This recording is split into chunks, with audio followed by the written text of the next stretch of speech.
Hey, what's up everybody? Danny Lightning here with Maxthegamer. We're doing a Q&A type of live stream today, so we're going to check out your guys' comments and see what you guys have to say, and we're also going to do a little bit of talking about, being in a crew, like what you should do, what you shouldn't do when you're in a crew, things that are going to keep you from being kicked out of a crew, and all kinds of stuff like that. So everybody say hello to Max. Hey guys, how's it going?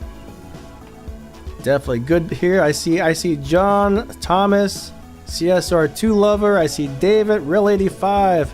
Max is even in the chat. Ryan Crossland, hello. Wayne Dixon, what's up, buddy? Volotac, I probably said that wrong. Pineapple, Jev524. Who else is here today? I see LOL Gamers. LOL Gamers. I think I pronounced that wrong too.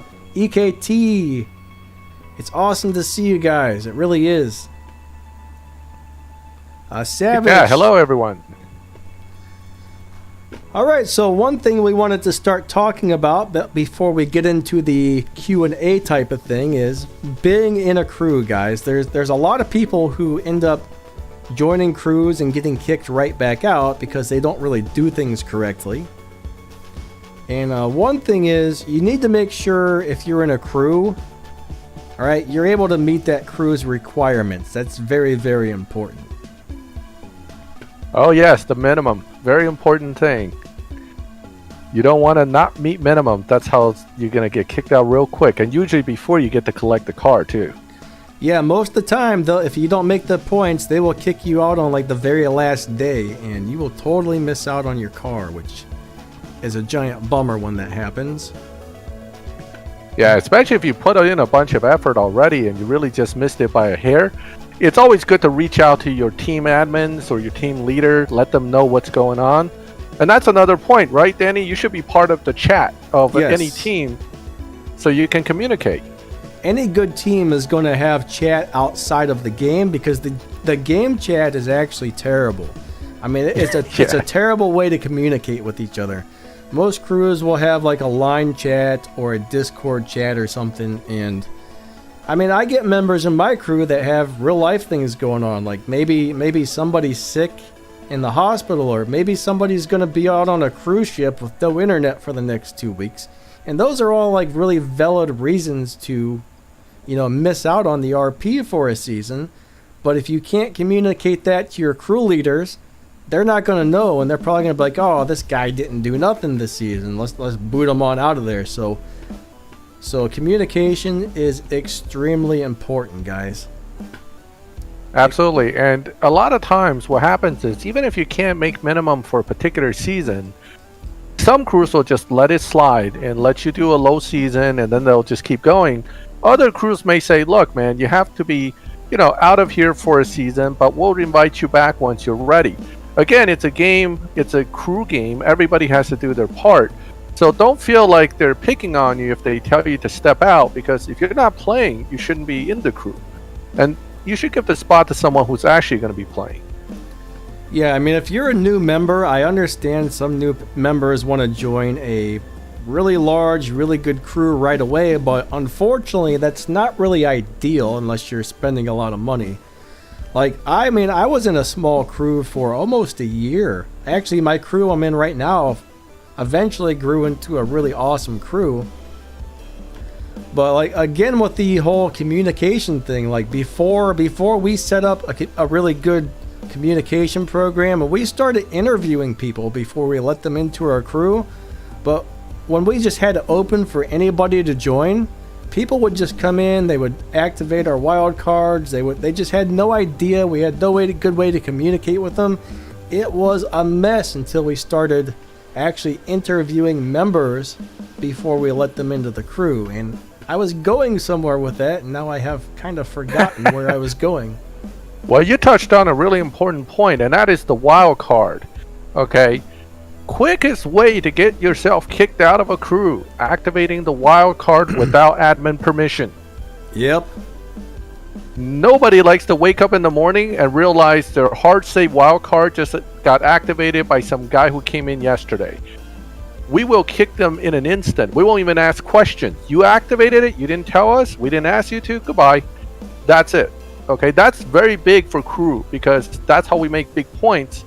Don't touch the wild card if you're not permitted to. Yeah, like my crew is very laid back, very easygoing, but I'll tell you what, that's one of the few things we take extremely seriously is don't screw up our wild card. If you activate that card, instant kick.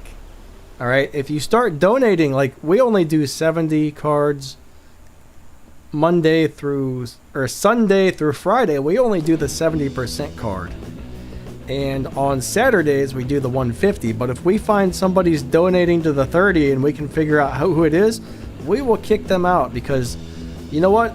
We're going to lose points if people can't stick to the proper schedule, and that hurts everybody else in the crew. So most crews, including mine, no matter how laid back, will take the wild cards very, very seriously. And you know what? That 30 card, I'll be honest with you. Every one of my crews that I'm on, they do not run the 30. They tell every player in there, don't add to the 30. And every season in one of my crews, somebody has to add to the 30. And it's hard for us to track it, but eventually we'll figure it out and you're going to get the boot. Don't do that. I understand that stupid daily task on the side says add 10 crew tokens. Ask the admins. Don't just throw them in the 30. I hate that crew task. I hate that one too. I think that one has caused my crew more headaches than any other task on that daily. Because everybody wants to get all their dailies done, and usually the 70 and the 150 can be full for a full day, and then they just throw it in there. So, you know, and I see Ryan just put his crew keeps the 30 open for daily goals. Guess what? It doesn't work that way because when we left it open, too many people wasted tokens in there. They don't just put 10, they put like 150 in there. So that's why we say just don't do it. And the problem is, like, if somebody fills up the wrong card, there's a good chance you might miss an entire wild card because the tokens went to the wrong place.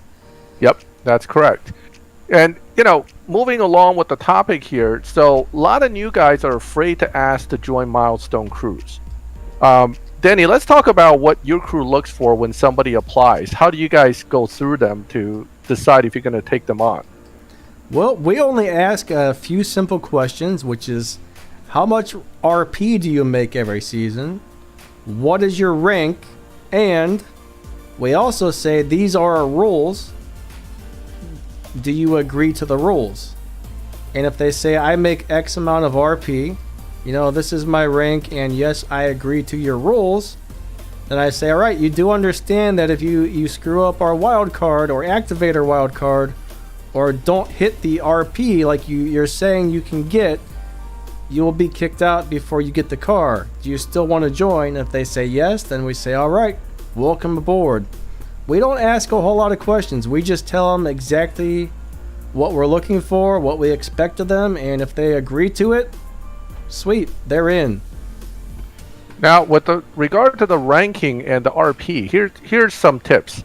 One is that generally speaking, you're not making full RP until you're at least past shacks. Okay, so we tend not to want players that are under rank 50 because most of you are not through shacks yet and you're making too little RP. It's nothing against you personally, it's just the reality of the game. The other piece is that when you're talking about crew minimums, and we'll touch on this topic together, Danny, what is a crew RP versus what is personal RP? We're asking for 600k crew RP, not 600k personal. That's a big difference. Yes, I mean, I actually don't even pay attention to my personal RP. Like, I never look at that at all. To me, that's pretty much worthless. But yeah, if you go into your the only RP, like if you look at the top of my screen right now where my little mouse cursor is, where it says I have 148,529 respect points, that's my personal RP, which I haven't looked at all this season. This is the first time I've even noticed that number, only because I had to. But if I go into my crew hangout this is where it's going to show me my crew RP, which they're two very different things, all right? Like if I click on my crew stats, you're going to see that currently I have about 196, and you'll notice those numbers are actually a little bit different because when you win live races, you get RP that counts for your personal and your crew RP.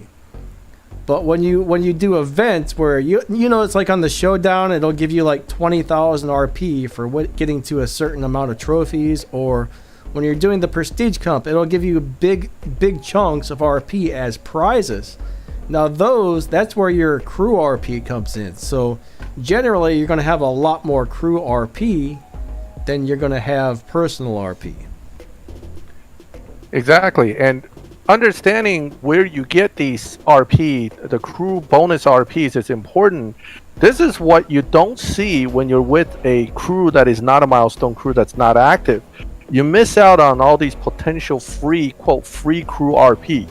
So if you really calculate it, you can get up to about 500,000 RP from just the Prestige Cup and the crew cups that are, quote, crew bonus RP as part of a milestone crew. You don't get that if you're in a dead crew. If a crew never finishes a cup, you'll never see those points. But in any active milestone crew, you'll see that. So if the minimum 600k and you got 500 potential bonus points, how hard can it be to get it? Well, that all depends on the person, I guess. Well, you got to play a little bit, right? Yes. I mean, 100,000 personal RP, you're already over that in like 2 days. And you and I are not the kind of guys that play that hard. We're not cappers. We don't do 300,000 a day personal RP. Okay, we play maybe an hour and a half and do the wild card and enjoy it.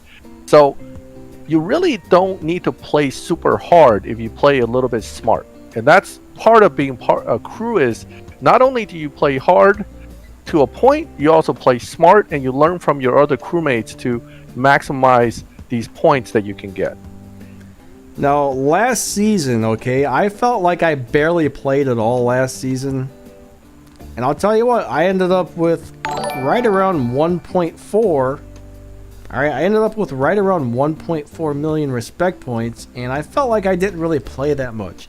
But the main thing is, I got the Prestige Cup car, I was able to finish the Prestige Cup, and then I did any of the other little daily races that give out the larger chunks of respect points. I did all the crew cups, I did all the token cups, and I got some extra crew RP from the Showdowns as well.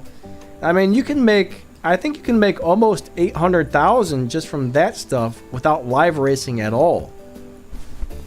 So I mean, you should be able to make over 800,000 respect points every season with 0 live racing. Yes, that's correct. Assuming you play everything on the map and you're kind of focused on not missing out on any of the points that you otherwise can get. Talk a little bit maybe about the PC car and the PC Cup, because that's a big chunk of that free points that we're talking about. Hey, Omniverse, thank you very much for the donation. That's awesome of you. I also see somebody just subscribed, but the name went away really fast. Whoever subscribed, thank you very much. Make sure you guys go to Max's channel as well and subscribe to him. The little bot should be posting links to his channel. Hopefully I have that one turned on. If not, Max, please feel free to post some links to your channel so they can find you. Sure. But yeah, guys, it's not really that hard. As long as you really just need like one good live racing car.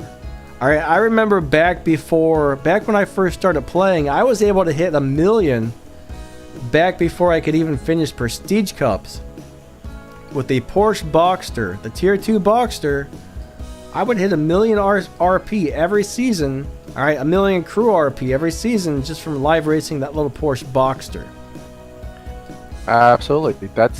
I start off telling one. I think I actually did this one season. I told a crewmate that you can make 1 million RP with the T1 A bars if you live race it hard enough. And I think one season I made a point to do that. I raced the whole season for live only with that car, and I was able to cap 1 million. So it's not as hard as it may seem when you start the game, because you don't understand the game. It seems harder, but really live RP is live RP. As long as you find a car that can win and you play, you'll get the points. Ethan, did you just see your car up on the screen there? I was showing off our little garage, so people got to see you. But yeah, guys, thanks for stopping by the stream, everybody. I see a lot of new names coming in. Normally, I like to say hi to everybody, but it kind of disrupts what we're doing here. So, how about we take a few questions, Max, and then we can get back into some more scheduled talk in a little bit. So, what would you guys like to ask us today? Let's see if we got any questions. I'll scroll up through here a little bit. Right now, I see everybody talking about how many points they get and stuff like that. That's another point I want to make. Listen, it's a crew. You're supposed to be working together. A little bit of internal friendly competition is always fun. One of my admins and myself, we're currently going at it, trying to stay on the top of the crew, and it's fun. But the thing is, ultimately, everybody should be contributing to the goal, which is hitting those milestones, because you get the nice rewards from it. Yeah, the rewards are definitely great. I'm not really a competitive person, so I don't really feel like I have to compete with my crew. Now, why does my garage want to do this every time? They were all there yesterday, or earlier today, they were all there, and now half of the thumbnails are missing. Yeah, mine's always like that. I have to literally click on each car to get the thumbnails to pop up half the time. All right, so let me also take a look at some of these questions. Which car do I most regret upgrading?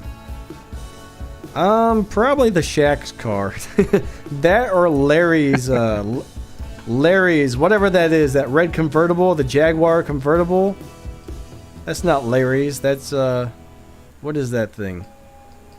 The convertible Jag? Are you sure it's a Jaguar? Oh, you're talking about Victor's car. Yeah, oh my god, yeah. Victor's Project. Those two Just putting cars. fusions. I dumped a bunch of parts into those, and big mistakes.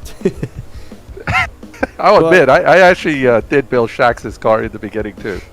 So besides dumping some parts into the boss cars, I really don't regret any of the other cars that I've built up so far.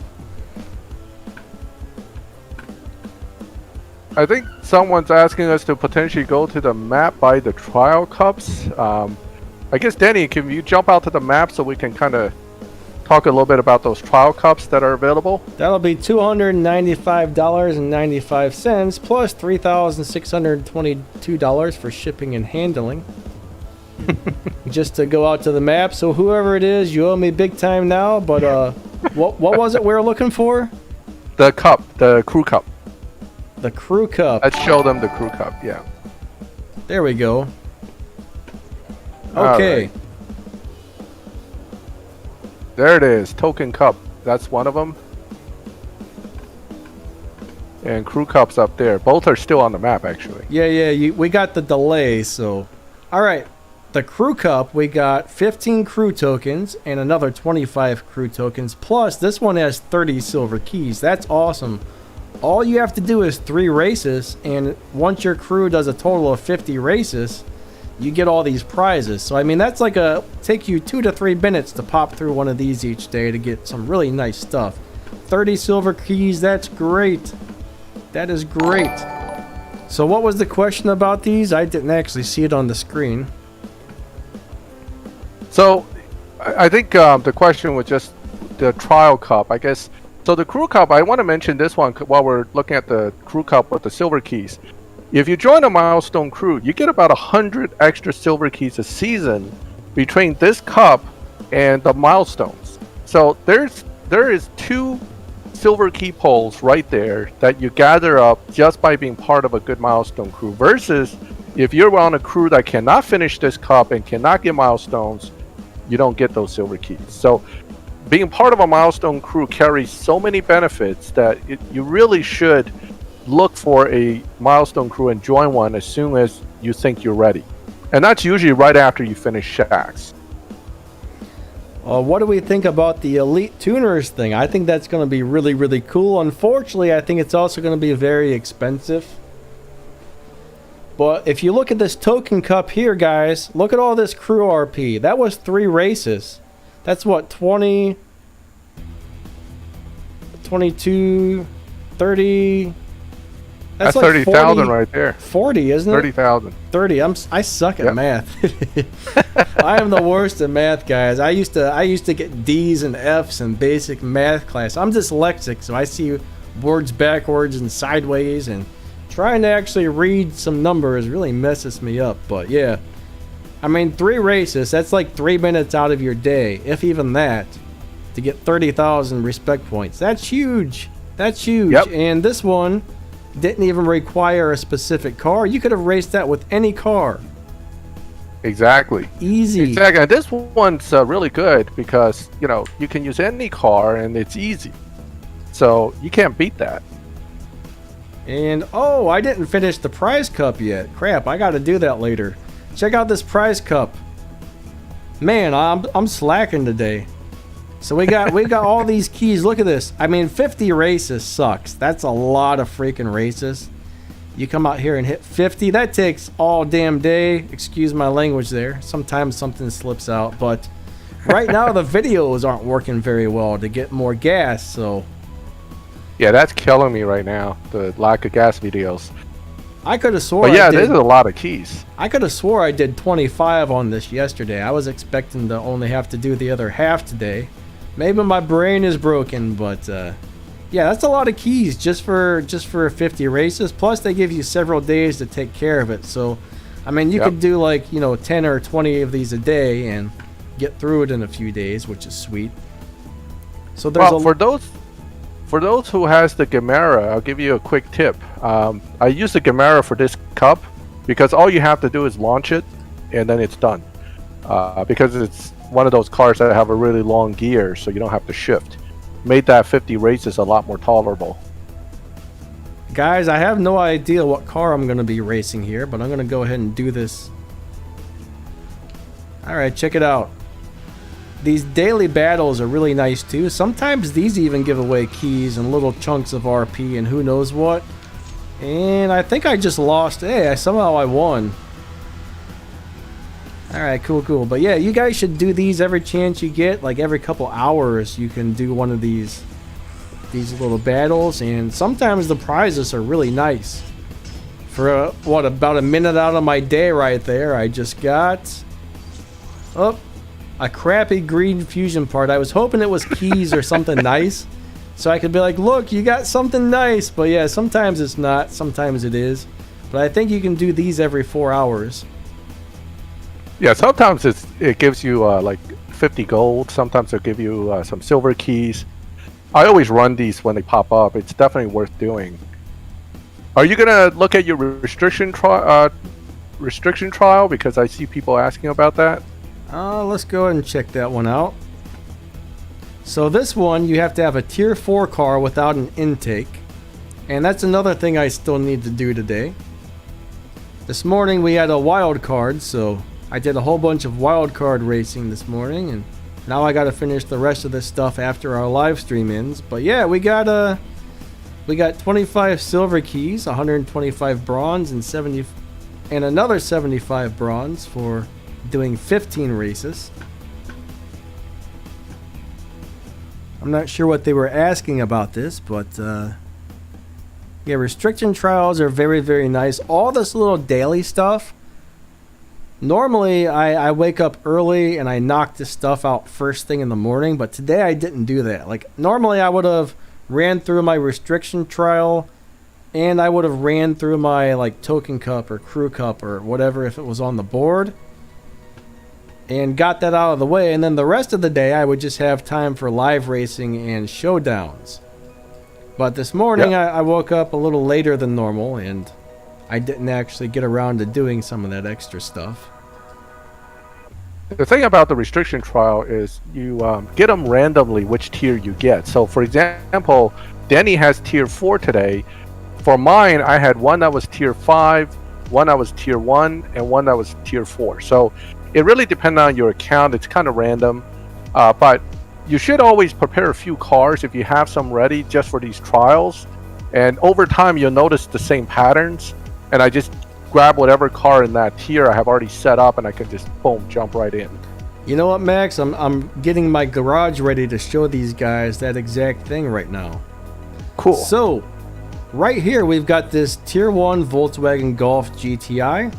If I ever happen to have like a tier 1 restriction trial, I just use this Golf because no matter how I have it set up, it beats dyno and it goes through the trials no problem. Same thing with the M325i Coupe. It doesn't matter which parts I have to remove, it always seems to make it through those restriction trials no problem.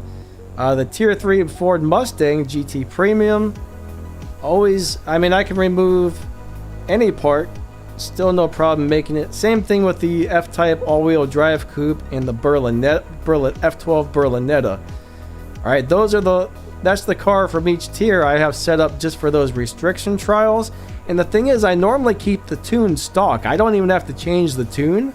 That's the nicest thing about it, is I leave the stock tune and I just remove whatever part it is that it's requiring me to remove, and I don't have to mess with it. I just have to remember to put the part back on after I race it. Oh yeah, I mean, this is exactly the way you should try to do things, because it makes your life so much easier. Every time these trials come up, you got a car ready, you jump in, get it done. Stop wasting a lot of time setting up cars and trying to figure out what works for what. I have the same kind of strategy on my end. I have a few cars set up just for these trials. And Amelia's M4, LBM4, once you win that car and if you actually build it, it's great for these trials. I use her car for every T3 trial that comes along. Yeah, that's a very good one as well. But yeah, it's definitely awesome to have things set up like that. You just find cars that you don't have to mess with the tune that'll work for you, and that's just so easy. I keep them all in the one garage. I mean, all I got to do if I want to do one of these trials is I just hit the studio button, and then I pull it over one garage, and bam, there's my cars right there. So I keep all of those in garage 1 for just ease of use. And then garage 2, 3, and 4, and 5, and 6, and 7. Those have all my favorite live racing cars. And then I just do tier 5, then I go to my tier 4s. You know, that's how I set up my garages. But yeah, I just alphabetized them by model and tier. So it took me forever to get that one system to work, so I refuse to change it now. A lot of work to organize, though. Is the F12 Berlinetta a better option than the TVR Griffin for live racing? No, Dennis, the F12 is not a good car for live racing at all. Unfortunately, it beats dyno by a lot, but for some reason it won't with live races unless you tune it in a specific way to get a negative Evo tune, and then you don't hardly get any respect points for a win. So unfortunately, it's pretty terrible. Where the TVR is great. The TVR is a great live racer. The TVR is much, much better. The F12 is a tier 5 car though, and the TVR is a tier 4. So they're very, very different things. Well, one thing about live racers, one of the key things to look for in a live racer is high Evo. If you have a car that has low upgrades, but with some fusions can get really high Evo, that is one of the cars you want to start looking at. Versus the reverse. If you had to do a ton of upgrades and you're barely touching 800 Evo, that's probably not a good car for live racing. Yeah. And that's where the TVR actually shines, because the TVR, I'm looking at the one I have on my account. Actually, Denny, can you switch over to mine real quick so I can talk about that car real quick? Well, whatever I charge the other person plus the shipping and handling, the same applies to you. So you can I'll PayPal you after the stream. Sounds good. Sounds good. Okay. So there's Max's garage. All right, so if you look at the Griffith, okay, the Griffith at 620 upgrade level, which isn't much. I mean, my car, this is one of my newer accounts. My car has a lot of missing fusions, so I'm not even leveraging those stages. Just like this, half built. Look at that Evo point on top. That's insane. 1600 is what I see in some 700 plus, meaning stage 6 upgraded tier 5 cars. Some of them don't even hit that until later upgrades. You're looking at 1600 Evo with almost no upgrades and missing a bunch of fusions. That's what makes this car so strong. It's a great car. Definitely, if you can pull it this season and you do manage to get it, fusions are hard, but the Evo points make up for it. And the beauty of this car is once you get it, you now have your potential 300,000 free points from this guy here, the Prestige Cup. Because the Prestige Cup is important in that it has a lot of bonus RP. Now, a lot of people say, oh, this season I might not make it. This car's too new. There's not enough fusions. Get what you can. Because before you get to that final 180K, that's another 120K you already have without making it all the way. So 120K is still 120K points. I'll take it. So definitely do as much as you can. Hey Max, can you click on the cars that are allowed in this? Some people have been asking if the Purple Star version is allowed into the Prestige Cup. Click on that there. Since I already have I think I need to change cars first. Hold on. I don't have the Purple Star car obviously in this account, so I'm not sure if it'll even come up as an option. I think it will. I could be wrong though. Let's take a look, see if that'll come up. Wrong. Let's see if it'll come up. It's only showing the golden one. It only shows the gold. I suspect you are able to. I mean, here's the thing. Natural Motion changes these things when they feel like it, so we don't have a lot of say in it. But recently, I think they've been allowing the Purple Star cars. I mean, so there's hope there. I hear all the time, I've got a Purple Star version of this. Why can't I use it in the event? I have to say, unfortunately, I don't understand why they do that. So lately, I guess the last couple Prestige Cups, I've been told some people were able to use the Golden Star version, which is really, really nice. Let's see. I see a couple of questions here. I see Don was asking about how do you build a good milestone crew? Well, the first thing is you have to set goals. All right, you need 30 people who all make over 650,000 respect points every season. So basically, you got to set your crew requirements and interview people. Okay, get the Line app or the Discord app and make a chat room on there. Find people who are looking to join crews and interview them in that chat room. Just say, hey, look, these are requirements. Are you able to make it? And if somebody says, hey, I can't make the points. All right, if they can't make 650 plus, don't let them in if you're trying to make a milestone crew, or they're actually going to hurt you and not help you, okay? But it's very important to interview people before you let them into the crew. Like, very, very important. Because if you don't let them know, I mean, some people will just join. They have no idea what your rules and regulations are, and they'll wreck your crew. They'll ruin everything for you. So you got to interview them and make sure they're able to do whatever. And if they don't, unfortunately, you got to get rid of them because they're hurting your crew and not helping it. If somebody's not ready for a milestone crew card, if they're not ready to be part of a milestone crew yet, they really need to go find a small crew until they can, make the proper requirements. Let's see what else. I know I saw another good question. Where did it go?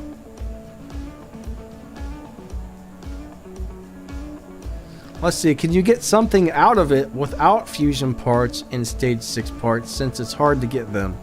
I assume, Dennis, you're probably talking about the TVR, and you gotta at least have a handful of fusions, okay? To make that card do well, you're gonna need at least a handful of fusions. And when I say a handful, that's probably in the 40 to 60 range. Yeah, you definitely need some fusions to get tuning out of the car as well. There's basically very little margin of tuning when you have no fusions. This applies to any car. So I would definitely try to get some fusions. But, you have fusions coming in from various sources like the Showdown, the PC Cup itself, and also the supply cups that's starting to come out. I think we're going to have one tomorrow. So definitely use every fusion you can get a hold of. Yeah, and if you have keys, this might not be a bad car to spend your bronze keys on. Once the Prestige Cup starts, there's going to be a part crate available in rare imports. And I mean, I used to dump 30,000 bronze keys onto a parts crate when something I really wanted to upgrade was available. Yep, saving those bronze keys, silver keys. I mean, saving keys is just such a big thing in this game. And utilizing the keys at the right time with the right things really make your life so much easier when you're playing this game. I know I saw another question I wanted to answer, but unfortunately I think I've lost it. It's kind of hard. It sucks that the comments go by so fast, and then... Okay, how can you get into a milestone crew? Well, Jerome, pretty much every season... Alright, the last day, or the day before the last day, or something like that, of each season, I make a recruitment video. So there's always a lot of people on there looking to join crews. And there's a lot of recruiters on there looking to get people into their crews on those videos. I think Reddit also has a crew recruitment section for CSR2. There's a bunch of different Facebook groups for CSR2 crew recruiting. So a lot of those the people who run the crews will leave their contact information on there. A lot of them will make these flyers and they'll post a flyer, and most of them seem to use the Line app, and they'll just say, this is our Line ID, add me on the Line ID and message me about joining. So, go to those places, look for people leaving their contact info, and message some of those guys about joining their crew. That's probably the best way for you to get into a milestone crew. And let me tell you something, milestone crews are constantly looking for people. We're having a hard time finding players, believe it or not. I know everybody sounds like we're already full, but it's not the case. There are people looking every season for new players. Yes. Elite GD, how upgraded does my Amagain NSX need to beat the upcoming Evo Cup? Unfortunately, that's not really something we can answer, but generally you're going to need to have it pretty darn close to all of it from what I've seen on the Evo Cups. Occasionally it seems like they've made an easy one, but sometimes you almost have to have the car maxed. Alright, you just never know. It's different every time. That's the problem with answering a question like that. Do you have anything to say on that one, Max? Yeah, the Evo Cup, over time, what I've seen is that it usually would come close to being maxed to beat a Evo Cup. The Golden Cup's usually pretty easy. Usually a fully fusion car with 1 or 2 stage 6s will finish the Golden Cup. But a Evo Cup, you could probably be missing 1 or 2 of the weaker stage 6s, but you pretty much need everything else. With a little bit of difference depending on the event, but it's pretty close to the average. Yeah, it's kind of rare that they decide to make an Evo Cup easy. So, I mean, I think the Evo Cup is meant to be challenging for that reason, because you're getting a car. I mean, you're not just going to get a free car without having something built already. That makes it too easy. So it kind of makes sense. I'm not particularly against the difficulty level with Evo Cups. Okay. Danish is asking, if I don't have a convertible Bentley, can I use the non-convertible version? Remember, that I can tell you no. Yeah, unfortunately, unless the exact version that you have is listed as being able to use, then unfortunately it's not going to work. Yeah, it's when it's a convertible, non-convertible, they're different cars for sure. I'm not sure which event you're talking about either. That's next season's Prestige Cup. Oh, okay. I haven't even looked at that yet. So there's a very, very small chance. Occasionally they will let you use a different version of that car, but not often. I've only seen it 2 or 3 times in the couple years I've been playing. But whatever it lists, more than likely that's the only one, unless you're really lucky and they decide to make an exception. Kay says, as a starter, what car should I try getting? Well, Kay, that's not quite enough information, honestly.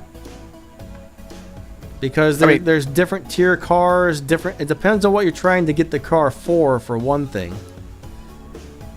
Yeah, I agree. I mean, if you're just starting literally the game, obviously the GTI is a good choice. But once you go beyond that, it's a very complicated question to answer. Because, yeah, that means certain cars, one car may be great at one thing, but terrible at something else. So we kind of need to know what you're wanting the car for. And the other problem with that is there's not a lot of cars available that you can get easily. There's a very select few cars, which are, some of them are pretty good, some of them are just okay. And then there's the ones that you pull out of crates where that's just like random. You just don't know what you're going to get out of the crates. So yeah, exactly. That's always kind of luck of the draw deal. But one thing you should do, and this goes back to the crew thing, milestone crews get you a car every season. I mean, a lot of these are good cars. Plus, if you pull the PC car, you're getting some good cars. So right there is where you build up your garage. I know newer players always wondering why we have so many nice cars. Well, that's where it came from. I've been playing for hundreds of seasons now. Right now, 117 seasons. Let's put it that way. That means 117 cars, right? So, and plus all the PC cars is double that. And then random pull cars will add another 15% to that. That's how you get all these cars. I don't know what I just did here. I hit something on my streaming app and it got all sort of wonky, so I don't think I can change garages back again.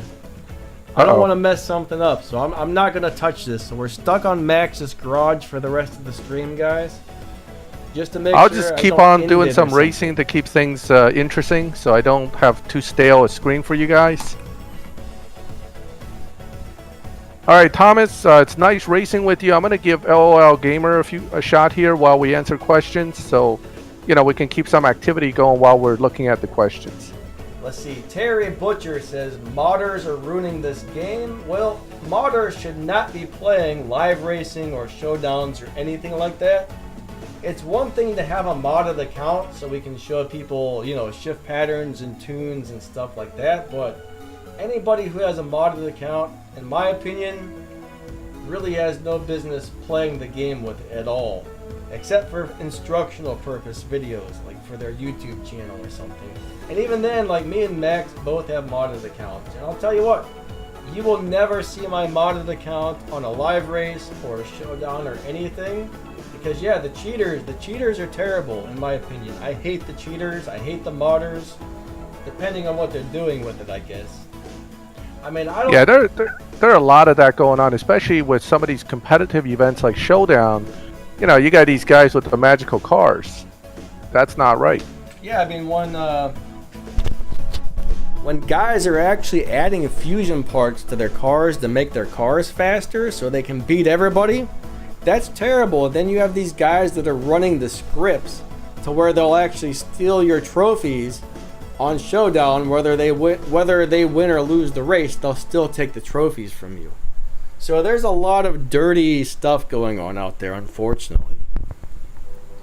And yeah, and I don't appreciate that. I think the point here is that this is supposed to be a competitive racing game, and I do stuff that makes my car more competitive by tuning.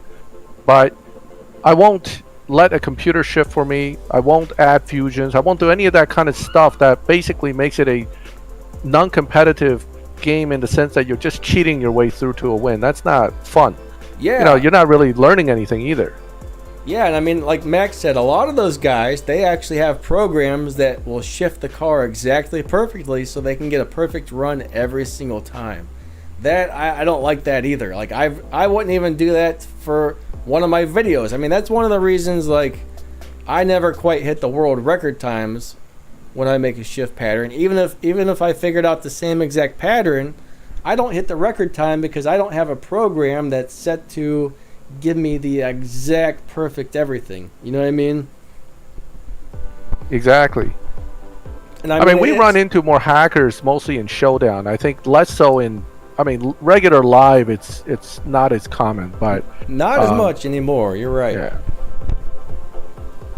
And I think Natural Motion does try. I mean, I can't say they don't try at all. The problem is they made this game basically device side game, meaning all your data is mostly on your phone. So it's very hard for them to control the hacking. It just is. That's true, but they do, when they catch people though, if they can catch you, they will ban you or whatever. So they do try, but it's not that easy for them all the time.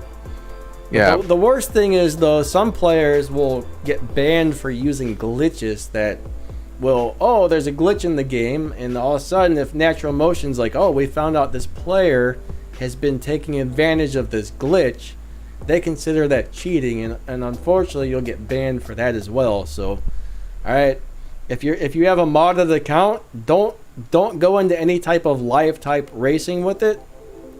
And if you're using glitches, man, don't. All right, you don't want to lose your account.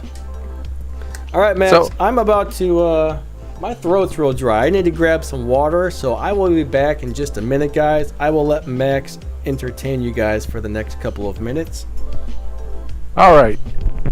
Sounds good, Denny. Go get some water. All right. Cool. Now, when we want to talk about a lot of this stuff regarding PC cars, when you're building a PC car versus when you're building a live racer, when you're trying to just get through the PC Cup, and I say this all the time, put the fusions anywhere that you can stick them, because you want every fusion you can, but you also want to line them up so that if you look at your fusion counts, you have 3-4 greens, and then you have some blues. You may want to jump ahead to a higher stage, put the green in so you can add the blue. Don't put 2 greens in and no blue, then you're stuck holding a fusion you can't use. Now, that's different than live racing, where for live racing cars, when I build them, I always put the fusions at the lower stages first, because you don't want to even add in the stages that are completely empty of fusions. It doesn't really help you, and it actually hurts your matchmaking. So different strategies for different things, but for the most part, PC Cup focus on getting your car as fast as you can by leveraging every single fusion that you can. Should we bet money? This account doesn't have much money, so I'd rather not. So, I mean, I don't need money, but I don't usually like to bet money on my newer accounts. I mean, on my main account, if you want to get some money from me, I'd be happy to give out some. But this one, I'm still trying to build. No, it's fine. I'm not. It's not rude to ask. You know, you don't get nothing if you don't ask, and that's another thing. If you don't know something in the game, it's always worth it to ask your crew. A lot of your more senior crew members, your leaders, those guys have been playing this game longer than probably, well, I wouldn't say than you've been alive. That's kind of rude, but some of these guys have been playing for a few years, so they know a lot, and you want to definitely get that information, get the knowledge out of the senior guys. That's what they're there for. They'll help you, and that's another advantage of the milestone crew over just any crew. How are you doing, Danny? You back? You've been talking so much, I can't even get a word in. Oh, wait. Sorry, buddy. Wait, I wasn't here. Never mind. Hopefully, I didn't miss anything too good.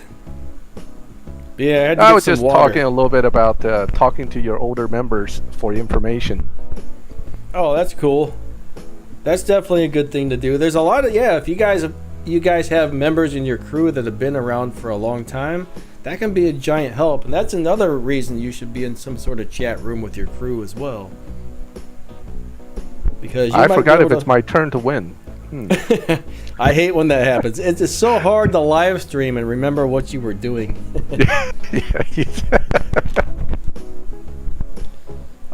Somebody just asked. The comment's gone now, so I don't know who it was, but someone said, how do they reset their car without losing a bunch of races? Well, that's not an easy one right there. Well, actually, you can't. Yeah. It's the problem is to reset your car, you have to run slow, and you can't run slow and live without losing. So it kind of goes, kind of one goes with the other. You're stuck. So you really can't reset without losing. I mean, I lose too when I try to reset my car. You just can't get around it. It sucks, but you got to do it. It sucks, but you got to do it. He's right.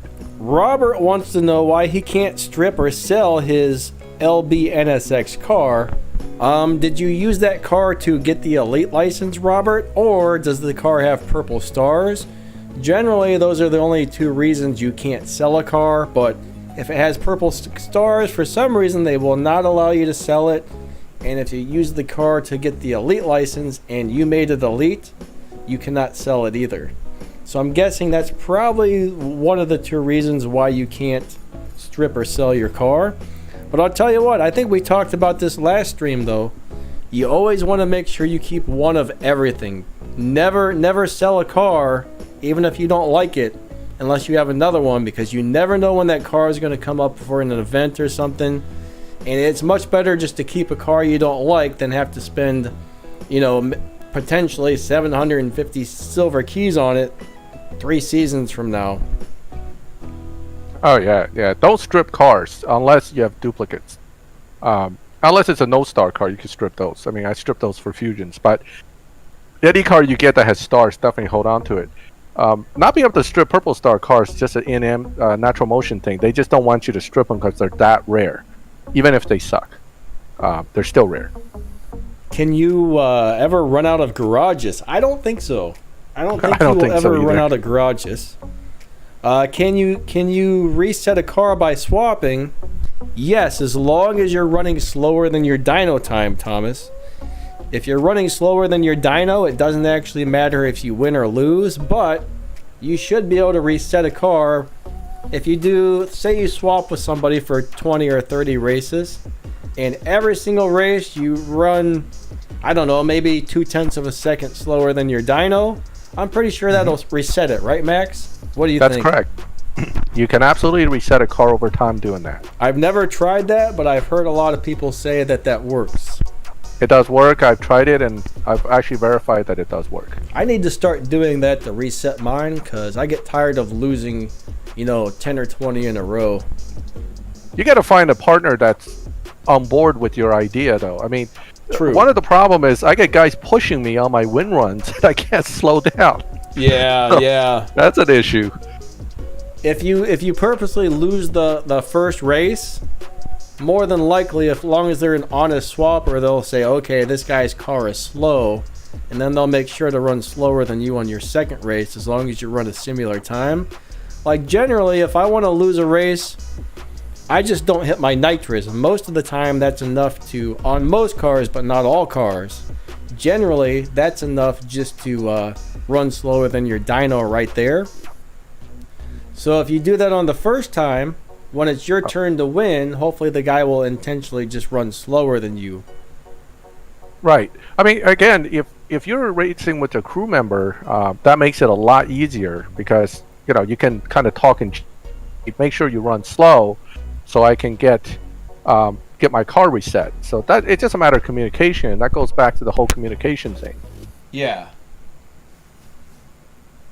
Now, is this guy I'm racing someone on the stream, or is just somebody random I'm racing with? Don't ask me. If you're on here, please say so. If not, I'm going to go ahead and cut this one off after this race. All right, I'm gonna be away again for about 2 seconds. I just need to take this sweater off, so I'm gonna take my headphones out for like 10 seconds, so I won't be able to hear you all for a minute. So, with regard to guys. burning your silver keys for loyalty, it happens a lot. I mean, this season I was very lucky, but I've had loyalty season plenty of times. So save up your keys. It kind of sucks when it happens, though. I totally understand. It's not fun to burn all your keys. At least for this season, the saving grace is that this is a really good car. So even for loyalty, to me, I think it's worth it as a car. All right. So let me jump out of the lobby here, so we can talk a little bit more until Denny gets back about cruise I'm stuff. back. Oh, you're back. Excellent. American Monster, have a great day. I think he's leaving, so. Oh, have a good one, buddy. Is the 3-star Huracan good for live racing? Well, yes, but I know there's a way to tune that to make it win live races, but I've never done it. Have you done that, Max? It's tunable for live racing, and it's really just an option until you get a better car. You should not elite it as your primary live racer. Let me show you this is my new account, so actually this is a good topic to dive into real quick. So with the cars here, the one I ended up building was this one. This was given to us kind of for free, and that's the Shark Huracan. This is worth making elite, but the regular Huracan, the problem is it loses too much Evo when you're trying to use it in a way that wins. So I don't recommend it as a elite car. That's exactly what I was trying to find out, and I figured you would answer that. Yep, loses too much Evo, so that's a bummer. Anything that gets under 1,000 Evo, if you down tune it, then in my opinion, it's not ideal for live racing. Yeah, I mean, this is the best live racer for most beginners. If you're around long enough to get this car for free, it's worth building and worth using. This is a good car. Oh yeah, the Sharkacane. Yeah, that's what I call this is the Spider-Man. The Spider-Man. I like the Spider-Man. The Spider-Man one is cool. You know, that hackers had that car for a long time. That car had been around for years. A bunch of modders and hackers had it. Then finally, that's a quick way to see if they're a modder, right? Because they are in the future all the time. Yeah. But finally they released that to the public and they gave it to everybody for free, which was awesome. Unfortunately, if you didn't get it at the time they released it for free, there's really nothing you can do at that point. Yeah. A lot of people say, oh, we got this for free. How do we get it now? And unfortunately, the answer is, once they give it out, if you didn't get it at that specific point, there's really nothing you can do unless they decide to give it out again on another date, but I'm not really sure how likely that kind of thing is. Yeah, they probably will give more free cars, so it's becoming a new trend, I think, with them, which is good. Speaking of Tempest, I know somebody was mentioning about Tempest. I haven't done Tempest yet. I'm just looking at Amelia's challenge, and I haven't even gotten around to it. So Max has a bunch of accounts, guys. Yeah, this is the newest one. I use this to kind of stay in touch with new player issues. This is how I'm able to better answer some of your questions. Oh, go ahead. No, for T3, for example, the Z4 M40i, one of the best all-around T3s to use for any Tempest challenge. We got a question here. Will the Agera RS beat Tempest 1? I would say yes to that on Tempest 1. I don't actually know what the sprint or speed traps were on Tempest 1, but I would think that car should do it. There are no speed traps on Tempest 1. It's all time. It'll beat it easily. Okay, if there's no speed traps or sprint races, that'll go through Tempest 1, no problem. Exactly. But with the Agera RS and any car like that, make sure you check your fusions first, okay? I have too many guys asking about, is this car going to beat something? Yes, the answer is always yes if you have the fusions. If you pick a Koenigsegg and you have no fusions, it's not going to beat anything. So you got to keep that in mind. That's one of the stipulations. Now, when I finished Tempest, it was probably like 3 years ago, and back then I wasn't making videos, so I didn't pay attention. I just breezed through it, just like, let's go through it, paid attention to nothing, so I'll try and remember that. Max has refreshed my memory on that one.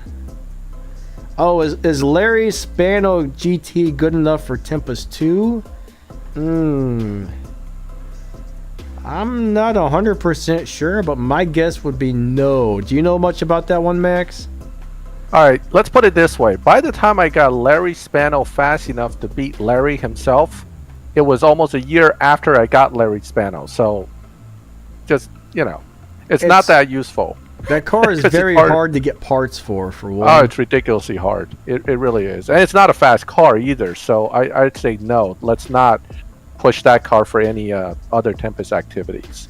About the only thing I think that car is good for is a lot of people say it does beat dyno time, and some people like it for live racing, but personally I don't think I would even upgrade that car, unless I absolutely needed it for something.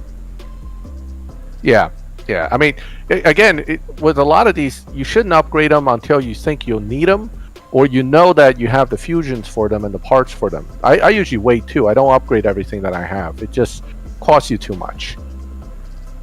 Yeah, the Miata, Jake, they give it to you as soon as you beat the time trials, I think it is, for Tempest 3. They give you the Miata and then they force you to use it. And the only thing that sucks about that is Mazda parts are not that easy to get in this game. It's actually quite hard to get. We're lucky that we now have the RB, RX-7, and some other Mazdas. When the Miata first came out as part of Tempest 3, there were no other Mazdas in game yet. And it was ridiculous trying to get those fusions. Some people were stuck for quite a while because of one fusion they were missing. Yeah, so, it's tough. I don't know why they would give you a car that's so hard to get parts for and say, here you go, you're forced to use this. It's just like, I guess they didn't want people to get through the Tempest for a long time because, well, somebody else's question, when is Tempest 4 coming out? Dude, I'm going to say never. Or maybe, hopefully before I retire. 5 years from now. I don't know. But that's why they gave us that Miata, because they didn't want us to get through Tempest 3 because they didn't feel like making Tempest 4. I mean, we just don't know. We've been waiting for years for Tempest 4 to come out, and it's still not here. Yeah, I know. It's crazy how long it's taking. But I think you hit the nail on the head about Tempest 3. They redesigned it specifically to delay you. I think I think the makers of the game was kind of upset that Tempest 1 and 2, people beat it within like 2 hours after it was released. It was easy, actually. It was easy. Yeah, you had the cars, you just blew right through it. So Tempest 3 was hard. Well, yeah, because with that Mazda was one of the hurdles, right? A lot of people get stuck there for a while. And then you finally get to tier 4 and Donna laughs at you all the way down the track with the speed traps. So, it was crazy. Even to today, it's not easy. I mean, we have a lot better tier 4 cars now than we did back then. Back then, you had like 2 choices that could actually beat the speed traps. It was crazy. So, but now it's a little bit easier. So, Max, what's the weirdest looking car in the game? We have a question about that. So, what's your weirdest looking car in this game? I would say the Juke is one of the funkiest looking cars to me. I mean, I kind of like it, but it's so, I mean, other weird looking cars, the D8 is a little strange looking too. I think the Fast and Furious flip car is really, really strange. Oh yeah, that thing, yeah, the platypus car. Now the D8, that's like that what Ferrari that has no top and like one seat, right? No, that's the SP1. The D8 is what is that company? I don't even have that car on this account, I think. It looks like a roadster with the exposed wheels. Oh, the Davenport. Yeah. Or Davenport or Dunkavort or something like that, yeah. That is a strange car. That is a strange car. But yeah, the D8 or whatever. Yeah. That's a weird looking car. I'm actually looking through my garages right now to find all the weird looking cars. That's kind of a fun question. That's a great question, actually. So. Let's see, what else is weird looking here? Besides all of it. I think most of the weird looking cars are all tier 5, aren't they? Yeah, they're mostly in the tier 5s. I don't think there's any weird tier 4s except for, like you said, the Juke, but I don't find the Juke to be that weird. All right. It depends, right? I mean, it's kind of like a spunky little SUV, but the whole concept of it's a little strange too. Now the Tier 5 GTR R50 prototype by Atella Design or whatever. That's a strange looking car. Yeah, the Mazda SP2 is a weird looking car. Yeah, I don't know. For me, most of these look pretty normal, to be honest. I mean, I think for hypercars, I mean, if you want to, some of these Koenigseggs are kind of out there on design too, but they're not quote weird looking. They just look different. Oh, the I kind of like them. 05RR. Oh, the 05RR. Yeah. That's a weird one. Well, the Expo's kind of strange looking too. If you don't, yeah. You know what? I was always disappointed they didn't have a T-Rex car in this game. You know what I mean? They got the back mono, they got the Expo, they got that 05RR. Where's the T-Rex? That's what I want to know. Are you familiar with what that is, Max? Yeah, I know what it is, yeah. Those things are sweet. And the Morgan's three-wheeler, right? They might as well throw a ball in. Yeah. That would be kind of cool, actually. When I used to live down in Phoenix, Arizona for a couple of years, there was some guy that had a T-Rex. I'm telling you, that thing was amazing. That car had 3 wheels too. Yeah, it's actually listed as a motorcycle and not a car, so that's maybe why they didn't throw it into this game. But to me, it's a car.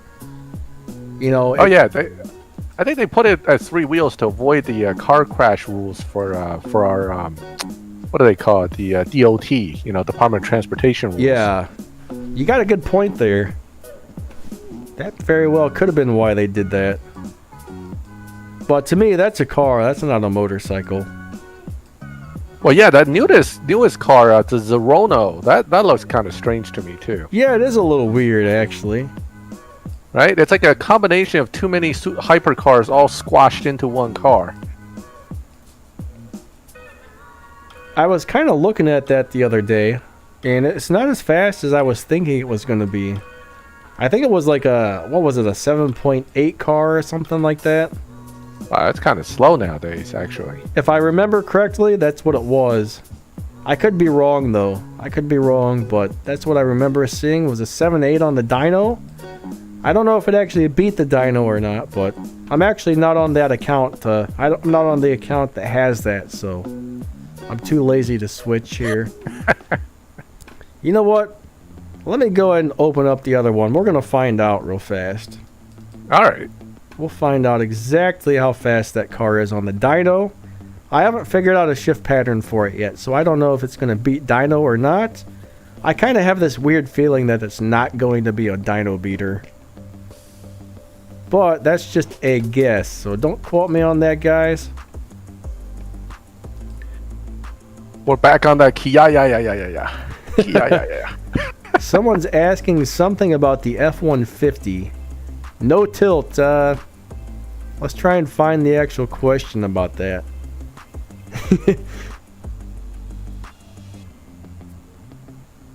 Well, so Eric asked the question, what is the most RP other than the F1? That's kind of a tough one to answer. I mean, essentially, any 5-star Purple Star car with over 2,000 Evo with the Elite would be pretty good, right? That would be like the next level after the F1. The F1 has the highest RP without a doubt, though. I think any 5-star car that has over 1,000 Evo gets great RP. I mean, if you get something else that has, a little more, that's cool, but in my opinion, it's not that huge of a jump. You know what I mean? Yep. It's only what maybe like 100 extra RP or something. So yeah, 100, but it escalates a little bit when you're under the wild card, I guess. True. Yeah, so I mean, for people that are trying to cap, that's a big deal. For you and I, that's not a big deal. It doesn't really matter that much. Let's see. We got Dutch. And we got Sin Snips in the house. Those are both guys from my crew. Very cool to see you guys here. You know what? Along with everybody else, thank you guys so much for coming out to our little live stream. You guys are awesome. I really mean that. Me and Max really appreciate all of you. And again, if you're not familiar with Max's channel, please go check it out, guys. All right, Max has a great channel. It's also very helpful. He's another one of those really awesome YouTubers out there. So go give him some subscriptions.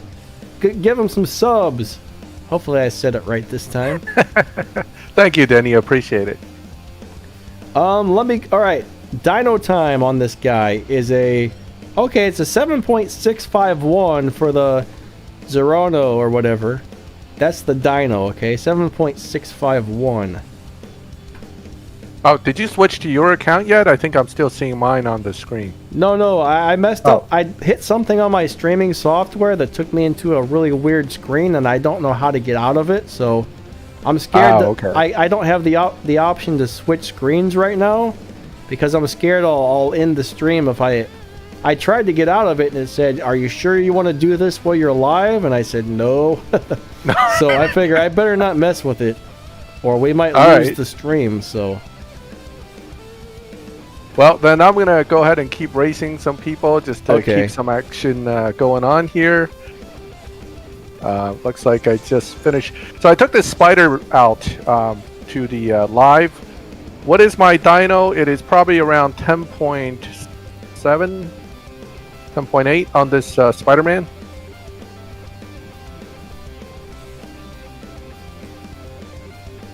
So, yeah. Let's see, what other questions do we have here? Danny, you're being asked to give some shout-outs, buddy. Shout-outs who? Okay, let me go through. MOB would like a shout-out. MOB12. Well, I don't actually know who that is, but if you guys want to check out Mob12's channel, go for it. I think that's a crew. Is that a crew? I think that's a crew. I think I've seen them before. Huh. Usually shout-outs are for YouTube channels, guys, but I give some shout-outs to crews. Nothing wrong with that. Nope. Is he playing with me, this guy? What do you mean? What's he doing? He was like weaving back and forth behind me. It could be lag, but... Yeah, lag usually does that. That's lag. Yeah, it's lag. Sometimes I do that because I'm playing with somebody, but... Dennis, that's your crew. Okay, Mob, Firework, Mob, Firework, 1-2. There's a shout out for your crew, buddy. Nothing wrong with that. I just usually expect someone to be wanting shout outs for their YouTube channels. Was there someone else that wanted a shout out, or what was going on here? Someone says, "Hey guys, any day access to the LFA yet?" I actually have no idea what the LFA is. Lexus LFA is in the new, the new update. But it's also a car that is going to require us to do some work to get. So unless it's a modded account with the update, and you just can't get it. I mean, I don't have access to that. Damien, you're wanting to know how to get 5-star Purple Star cars, buddy. Unfortunately, those are only really won as event prizes, or you have to pay real money to get the 5-star Purples. I don't think there's any other way to get the Purple Star cars, is there? No. I mean, you got to earn them or win them in events for the most part, unless Natural Motion decide to give out a free one. So good cars are not exactly easy to get on this game, okay?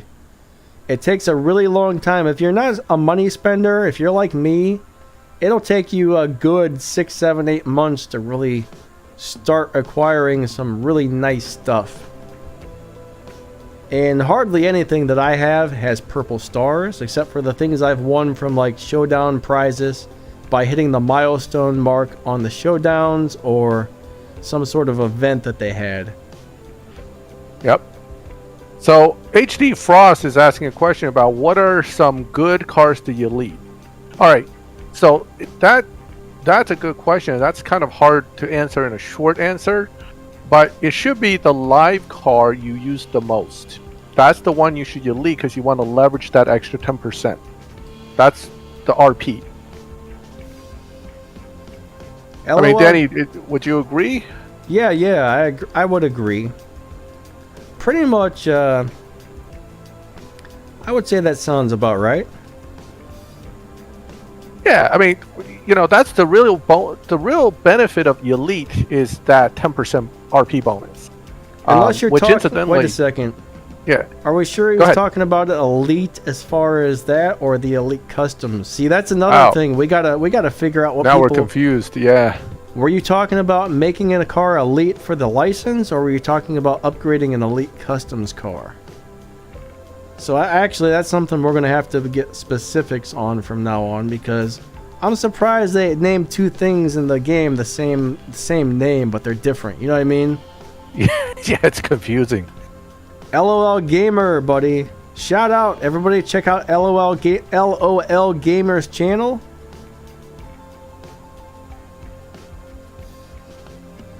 Damien, you really don't need 5-star purple cars to enjoy the game, okay? I do have a few 5-star purple star cars, and I hardly ever drive those things.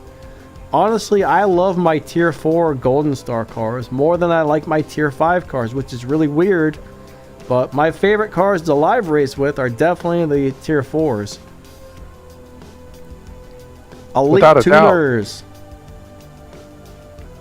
Nick says Elite Tuners. So you were asking about the Elite Tuners cars. Oh, wait. Here's someone else saying Elite License. Oh, Elite License. I'm a little confused now here.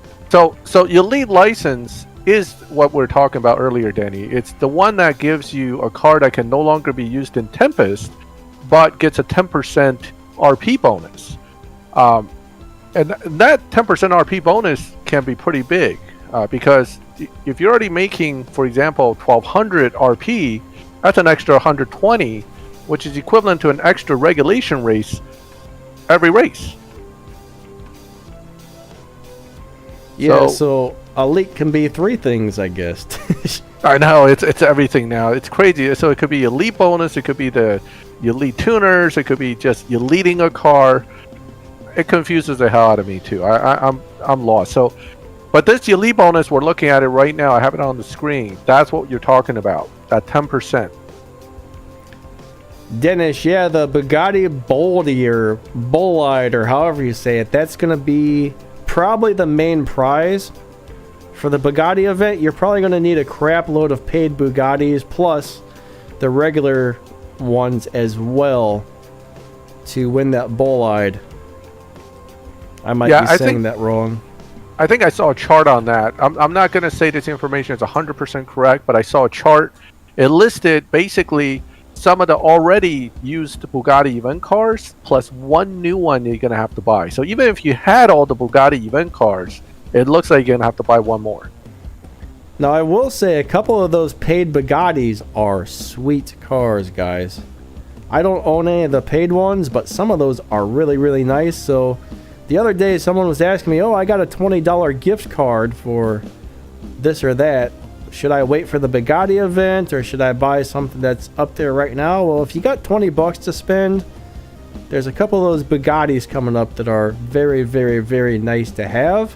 Only problem is you want to make sure you can get part crates for them as well, because Bugattis is not one of those, they're not one of those brands that the game loves to give parts out for. But there will be a bunch of crates when those events start. And that's always helpful. That's how you get those fusions, which are critically important to every car. So they want me to do some Showdown. I'm doing some Showdown in my Mustang GT Premium, guys. Uh-oh. Mustang GT Premium. Fear the Mustang. And I promise not to crash into any crowds. Those are actually pretty nice starter cars.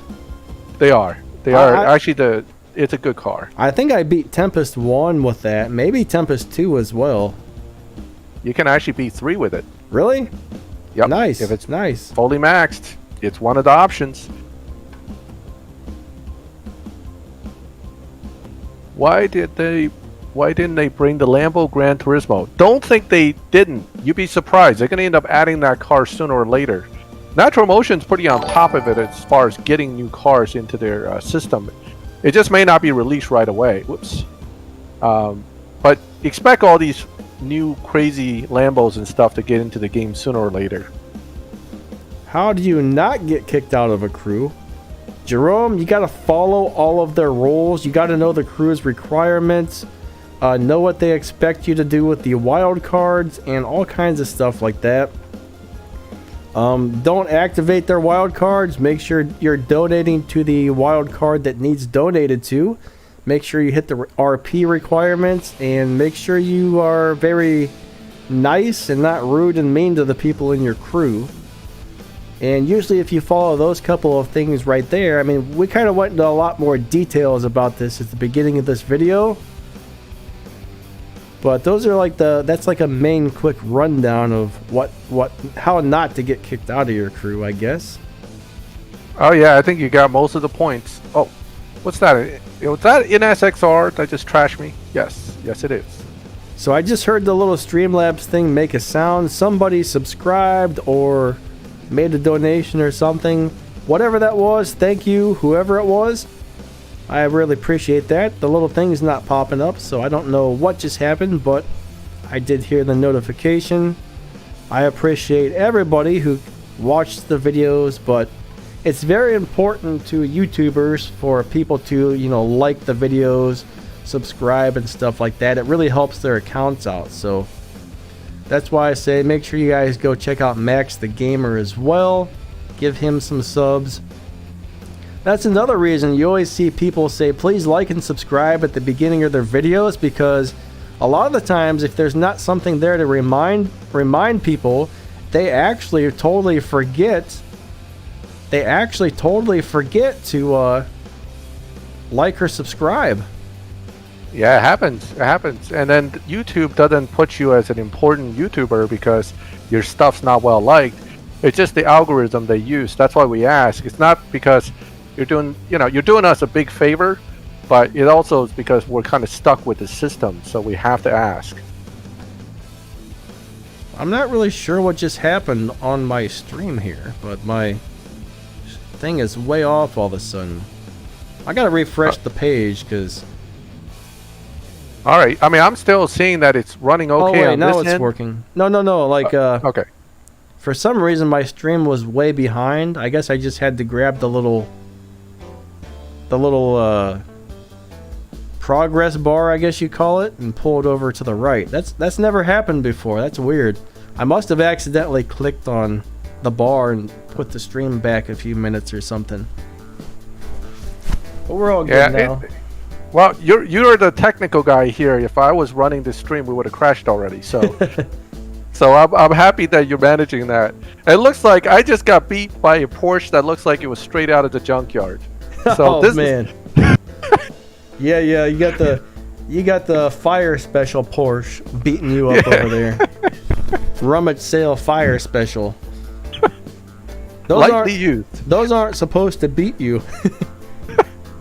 Well, I mean, so when you're a new guy and you have a new account and you're in Showdown, this is what you got to live with, okay? I mean, you got a Mustang GT that's partially built. What are you gonna really do? You can't do a whole lot. At least I'm not racing any F1s yet. But the point is, it's tough to succeed in Showdown with a new account. You just have to kind of roll with it. You need the Bugatti 300. Yep. I don't have any of those paid Bugattis. There was actually a few of those Bugattis on the list, like the Devo and stuff like that. So you're going to need, I think there was 3 or 4 paid Bugattis you had to have in order to get that new Bugatti Boldy or whatever. Question, I've seen that some people have a restriction, custom etc. trials that are in tier 4 and 5. I only get them in tier 1, 2, and 3. Any idea why that is? Ryan, have you gotten to the tier 4 and tier 5 storylines yet?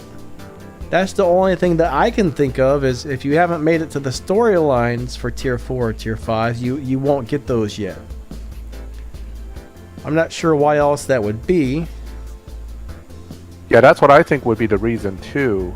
If he hadn't finished tier 4 and 5, I mean, once you finish with Shacks, you'll get random tiers, but you'll definitely get some tier 5 stuff too. Dennis saw a YouTube recommended a CSR2 video and it had 1.8 million views. I wonder whose video that was. I've never seen a CSR video with that many views on it. I mean, I've seen some with pretty decent number of views, but 1.8 million, that's crazy. Yeah, I mean, I've seen some with like a couple 100,000, but never 1.8 million. CSR2 is a popular game, but not that popular. Not yet, right? We're hoping they'll get more popular, but it's already pretty good. It's getting a lot of new players coming in lately too, which is cool. Now, someone's saying about the daily races, he's not getting the tier 4, tier 5 daily races. That's kind of what we were saying too, right, Denny? Yeah, that's what we were. I think. Yeah, I mean, you have to finish shacks to get those. Pretty sure, yeah. Yeah. Oh, CSR2 itself. Yeah, they got their own YouTube channel. Those get crap loads of views, so that makes sense then. I thought you meant like a YouTuber that made videos for CSR2. He said he's done all the storyline, but he's never. So you've never seen a tier 4 or tier 5 map trial? That's pretty rare. That's really weird. I don't know. Yeah. I don't know. Yeah, you might have stumped me too, because I haven't had that problem. So, you know, I do. My new account generally gets lower tier map stuff though. So it's. I don't know. I don't know the answer to that, to be honest. All right. Unfortunately, I need to run to the restroom. So I will return in a few minutes. Okay, guys? But good news is Max is here to keep you busy for a minute. So I get, yeah, exactly. I get it for all tiers on the map. So, you know, even with this relatively new account, although now it's not so new, it's over 100, rank 100, but you can get all different tiers. So if you never get tier 4 or 5, that may be something that's up. So you may want to look into that. And I always say ask support, although the answer from support usually isn't going to be all that helpful, just so you know. But unfortunately, they're the only people we can ask. So, you know, once in a while, you just have to try to explain it to them 10 different ways and hope that somebody who knows what they're doing answers.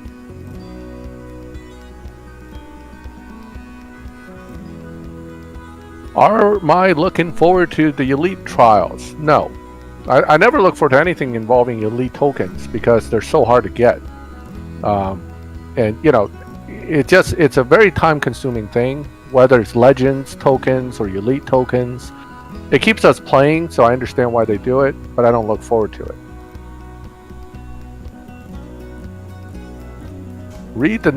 Alright, so Iclavia's comment is you get 6-7 crates for the PC Cup cars, so when the next cup starts, you can get a free. Now, you're going to get that up to a point anyway, because you get one like every 2-3 days, I think. But yeah, if you already have a few crates in and you're pretty close to loyalty, that's one way to get a stage 6. I find that the loyalty stage 6 usually isn't a duplicate, but sometimes it is. So, you know, it's again a little bit luck involved here. Like when you pull stage 6 parts out of crates, is that what you were talking about, Max? Yeah. The ones that come out of crates as loyalty are not supposed to be duplicates, but every once in a while they still are. I think they said like they can't guarantee that, you know, you're not going to get a duplicate, but the crates are the one thing where generally you won't. Any other part of the game, like getting a stage 6 from the Prestige Cup or this or that, unfortunately, you're pretty likely to get a duplicate out of those, but it's kind of rare to get a duplicate out of the crates, I guess. Yeah, I find that to be true as well. Kenneth is asking, does everyone get the update at different times? We were just talking about that. So, I can't believe that this is the first person to ask that, unless we missed it, because that's when a new update comes out, my channel always gets flooded with, when is it, when is it, when is it, when is it? And the game Yeah, they use something, at least on Android. I don't know if it's like this on iOS as well, but they use something called staggered updates. And this is a giant pain in the butt because that means Google rolls out the first set of updates to X amount of people, and then the next day they roll out a little more to the next set of people, and then the next day, then finally like 2 weeks later or a week later, finally everybody gets it. And my understanding is some people already have the latest update, so there's still a lot of us who are waiting because of the whole staggered update thing, so there's no real way of knowing when you're going to end up with it, which sucks, but... Yeah, but you know what? Those guys who get it first, they're the basically the test subjects for the new updates. So, knowing how often there are bugs in updates, I'm not particularly keen on being the first guy to get it. I did see 2 guys asking me what to do because they got the new update, and as soon as they log into the game, they are stuck on a black screen. That's like, oh, that's great. So unfortunately, it looks like there's more bugs on the latest update for some people, but the good news is not everybody has those bugs. Only some people get them. Different people have different problems, which is always the strangest thing for me. You think everybody would have the same problems, but that's not how it works for some reason. I guess because we all running off of different devices, that probably affects, how things play out on their end. Yeah, that is true because each phone manufacturer, at least for Android, it's not like this for Apple, but for Android, each phone manufacturer can take Android and tweak the Android to their own version. So Android's actually an open source thing, so they can do whatever they want with it. So each phone company has a different version of Android, plus there's like, I don't know, 1,000 different phone processors. So you gotta look at all that as well. So I guess it is a pain for developers to make games work properly for Android. Honestly, it would be nice if they could just make everybody had to use the stock version of Android, which wasn't modified. That would make it way easier for everybody, but nope, each phone company's got to have their own version and mess it up for us. That's why Android is kind of difficult for, I think, wow, this guy's way back there.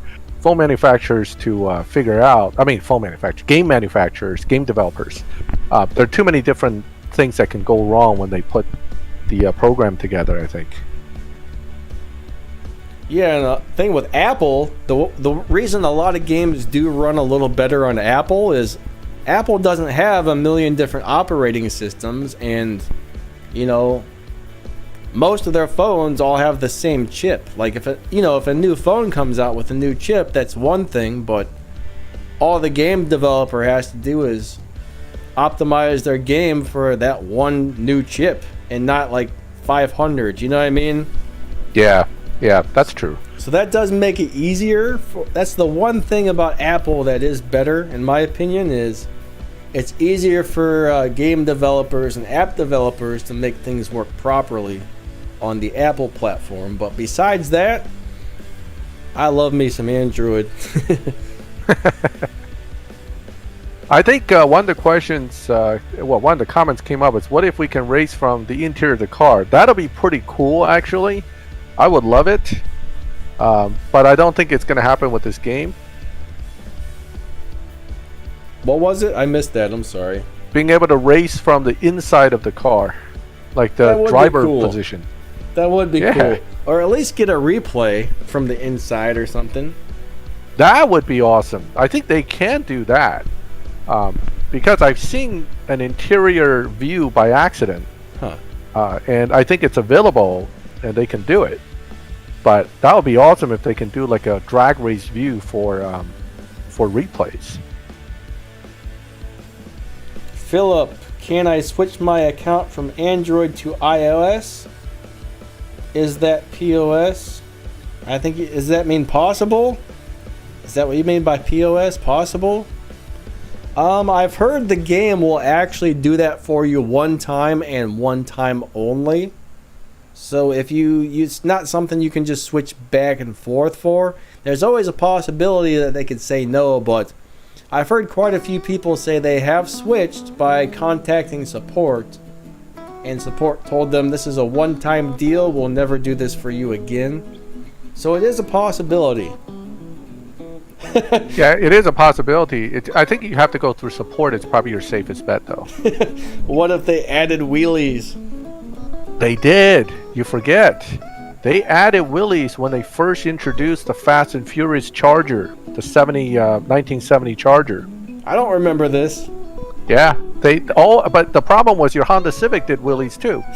So I remember that they left it on for like a season, and then they took it away. When was this? When Fast and Furious came out with the event for the 1970 Charger, the first time, because we're on like third time now. I wonder the if first time they added. Yeah, I was playing back then, and we were laughing so hard because every car would lift its front end as you took off. Huh. You'd have the front wheel drive cars doing it too. Yeah, the Honda Civic. I was dying when Angel Civic was popping wheelies coming off with the front wheels smoking. My memory is so horrible. I don't know if I wasn't playing at that time or if I just don't remember it. It was way back. It was a ways back, and it didn't last very long. I think when I started playing, this game had already been around for about 1 year, maybe a little bit less. So I might have, I don't know. I don't know if I had joined right after that, or maybe I just don't remember it because it was so long ago. Yeah, it was a while back. It was definitely a while back. I mean, think about it. Fast and Furious has been around with us for at least 2 years. So. Yeah. But I thought it was hilarious when that came out. What about 1 mile races? That would be sweet. Well, in a way. Yeah. But I think it'll be cool, but I don't know. If they start making cars faster and faster, I mean, eventually they might be forced to do that because, I mean, what, they got like cars running like 6.8 seconds now? I mean, what are they going to do eventually if they keep adding faster stuff? They're either going to have to nerf some stuff, or they're going to have to end up having, like, 5 years from now, they're going to have cars running, like, 2.3 second half miles. So they're almost going to have to do mile races or something at that point. But I don't really expect to see it anytime soon. They should go digitize the Texas Mile and add it as a track. Autobahn races. All right, so there was a question earlier about what is the best Stage 6s generally for Tier 5s. Well, one of the reasons I make Stage 6 effect videos is because it's not that consistent. But generally, if we were to average it out, nitrous body, trans, and tire tend to come out on top, just so you know. But body is one of the common big ones. Yeah, I've noticed it's always very different for different cars, so... And I'm too lazy to go through all the trouble like Max does to find out the Stage 6 effects. See, like, there's a lot of stuff. If you guys aren't familiar with Max's channel, there's a lot of cool stuff. Like, he does a lot of Stage 6 effects videos. There's things you won't see on my channel that you'll see over there, too. So, if you haven't subscribed to Max, you guys should definitely think about it. As you can probably tell, he's very helpful, and he's also very knowledgeable about the game as well. So it's definitely cool to have him on some live streams with me and stuff like that. These things are a lot of fun. The background mono runs 2.2. Wow. There are hacked cars that I think the modders were comparing one time how quick they can get to the end. I think the record holder is something like 0.02 seconds. So, you know, yeah. Is there any car that we didn't get?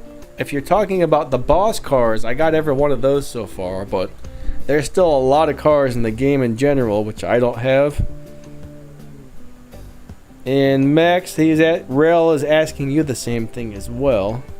There are a lot of cars I didn't get. I for one, after the first time a flash car came along, and I realized it was over $200-300 to max one, I started avoiding them. So I skipped a lot of cars. I skipped a lot of Fast and Furious cars. Although I did get, you know, some of the nice ones, but like the recent event, the new ones, I didn't buy any of them. What if they added speed bikes? I think that would be an awesome addition. I would love to see some like top fuel dragsters and drag racing motorcycles and even like semi trucks or something. I would love semi to trucks. see.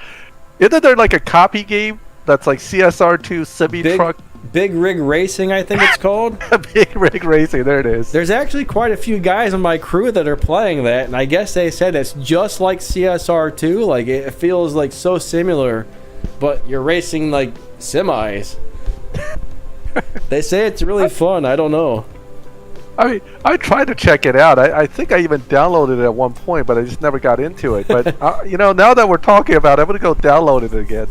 Yeah, I got two YouTube channels for 2 different games, and that keeps me so busy. I don't really have time to start playing anything else, because between the amount of comments I have to go through every day and the couple chat rooms I have to be in every day and making the videos and the live streams and all that junk, it keeps me so busy.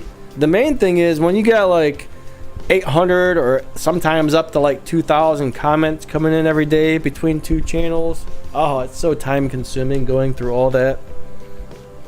Oh, without a doubt. I think I just lost that one because I fell asleep at the line. Oh, man. Wake up, Max. Wake up. I was reading the comments and then I realized I actually lined up with somebody. E-bikes. What's an e-bike? Oh, electric bikes? Is that? Oh, maybe. Thanks, LOL right. Gamers. Yeah, someone was talking about bicycles on the last one. That would be kind of funny. Alright, this is TVR versus TVR. Let's see how well he's got his set up. Uh-oh. If it starts. Because, here we go. Are you still on Showdowns? Nah, I switched back over to live racing. Okay. Oh, he's beating me. Look at that.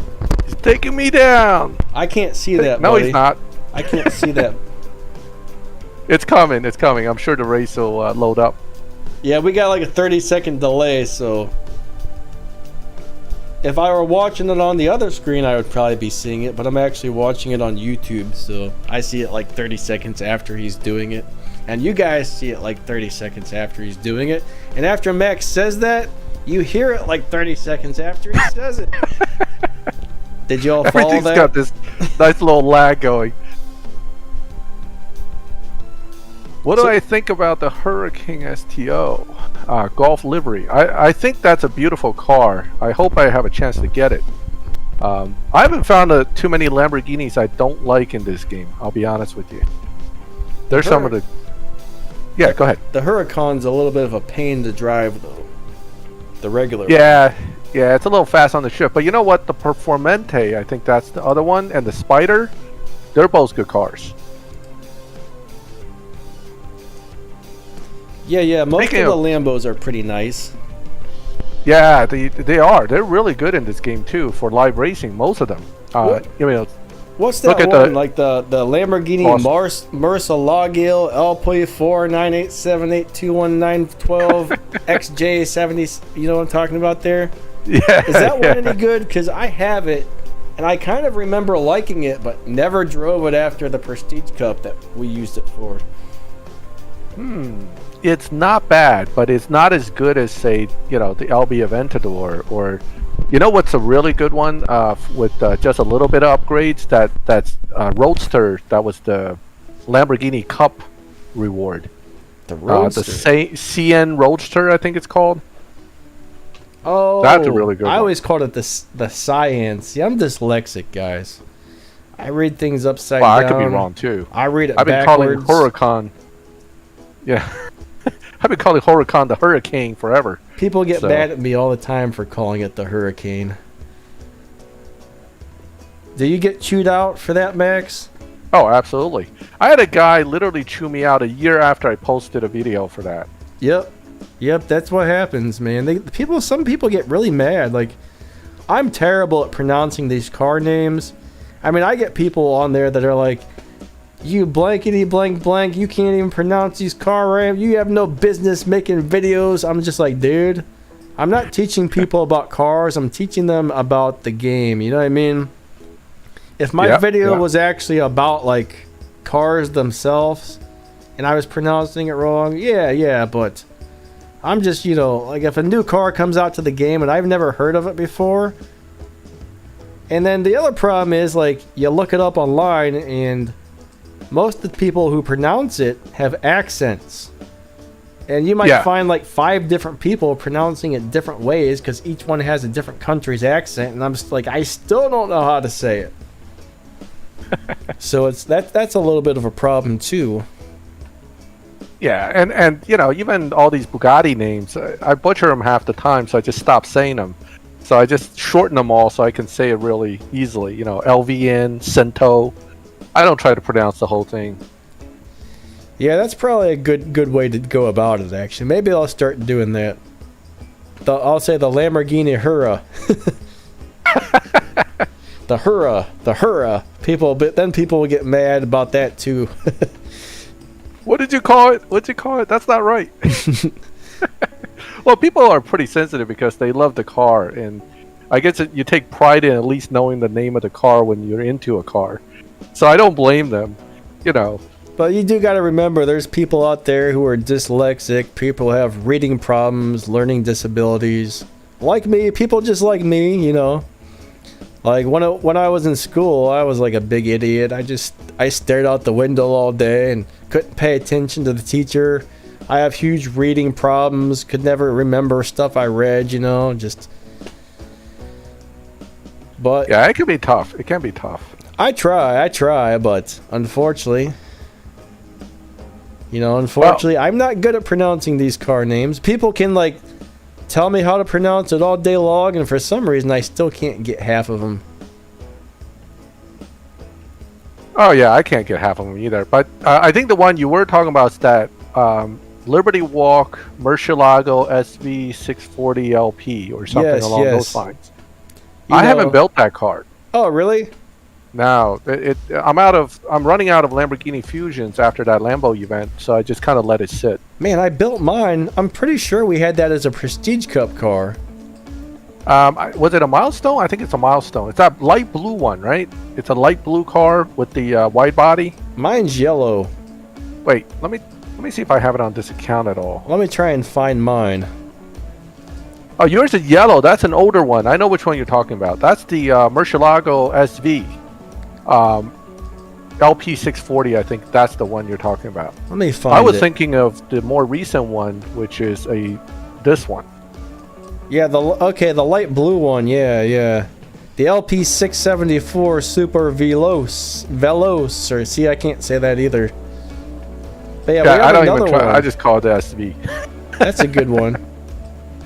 Yeah, the other one is not. It's the non-LB version. I think that's the standard one, which came before I started this account. That one, I know which one you're talking about. I just don't have it on this account. No, it's the same thing. It's the LP674 Super Veloce. It's just it's just a different version, I guess. Well, it's not from Liberty Walk. That's the standard one from Lamborghini. Oh, the other one's an LB. Okay. Yeah, this one's the light blue one's an LB. That's from Liberty Walk. I got my streaming software back up, so I'm gonna go ahead and switch to my screen again for a second. Cool. So in about 30 seconds, you'll see the one I'm talking about. So yeah, the only difference is yours is the Liberty Walk version and mine is not. Yep, that's the main difference. And that now, out of all the Lamborghinis, I'm not as keen on that one because again, the other ones are so much better. It's not that one's bad. It just doesn't work as well for me as some of the other ones. Yeah, I just can't remember if I liked this one or not. I don't even remember if it was good at live racing, but I think it might have been. It looks like I got some parts I can install on this thing. You know, one thing that always bothered me about the Huracan was it doesn't have Lamborghini doors, man. You know what I mean? The scissor doors. It should do this. We just call those Lamborghini doors. Ever since I was a kid, any doors that opened like that were Lamborghini doors. Even if they weren't on a Lamborghini. Well, Sammy put up an interesting question. My crew leader mods, what should I do? If I were you and you don't like that, there are plenty of milestone crews out there you could be part of. The sad thing is sometimes, I mean, I've heard of them banning entire crews accounts over a modder being in a crew. So like if you're knowingly in a crew with a modder, I would probably leave, unfortunately. I hate to say it, but you know, it's sometimes bad things do happen if those modders get caught. Yep. And if your crew leader gets banned in the middle of the season, you get some random guy put into crew leader position, it things get all messed up. Should I report them? That's a personal call. Some people report everybody. They think they're modding, but here's what I have to tell you. You don't want to tell Natural Motion somebody's modding unless you're 100% sure, because you could be accidentally reporting some guy that's actually spending a lot of money, and he's going to be very upset. Yeah, that's true. And sometimes they will temporarily ban somebody just because they got reported, even if they didn't do anything wrong. So yep. Yeah, be really careful on reporting the modders. Yeah, you got to be 100% sure. It can't just be, I think he's modding, because we get that question a lot on Facebook. And, you know, somebody made 5 million RP, I think he's modding. No, if you're a capper, you can make 5 million RP. So you got to be careful there. Let me go look at some of these Bugattis. I know I was saying there's a couple of these Bugattis that were really sweet, that you're probably going to be able to get some of these when that event pops up. So let's look at which ones are actually worth getting if they're available. So we're going to go ahead and pop onto the main screen here. If you guys want to see some Bugattis in action, I actually just uploaded a live racing video not long ago with all the A and B model cars. And most of the B model cars were Bugattis. So I pretty much raced every one of them I had in live. So you can kind of see, and I mentioned a little bit about the good and bad of each one. You know, the paid cars aren't even listed in here in the Bugatti dealership section. Well, that one's there. The Cento, that's a great Bugatti right there. The other ones aren't, though. All the other paid ones aren't in here. The rest of them are just the normal ones. Like the Devo's not here. The other Devo's not here. I don't know why. That's really weird. So I can't show you guys the ones that would be worth buying. Now, yeah, the Cento here, this is an awesome car, but I don't think this is going to be used for the upcoming event. Like, I had some information on which... I made a video the other day about 2.17, and I think I listed off all the ones that I've heard were going to be used, and I don't think this was one of them. But yeah, for some reason it's not. The rest of them are missing. Huh. That's strange. The blowed... the blowed. No, I didn't just kill it. But the new Bugatti may not be the fastest car in the game, because based on what I know, the Absolute will stay as the fastest right now, but it's going to come close. So you're going to have another 6.9 second, 6.8 second car right there. I've heard it's going to be a 6.8 car, so it's probably going to be just a tiny bit slower.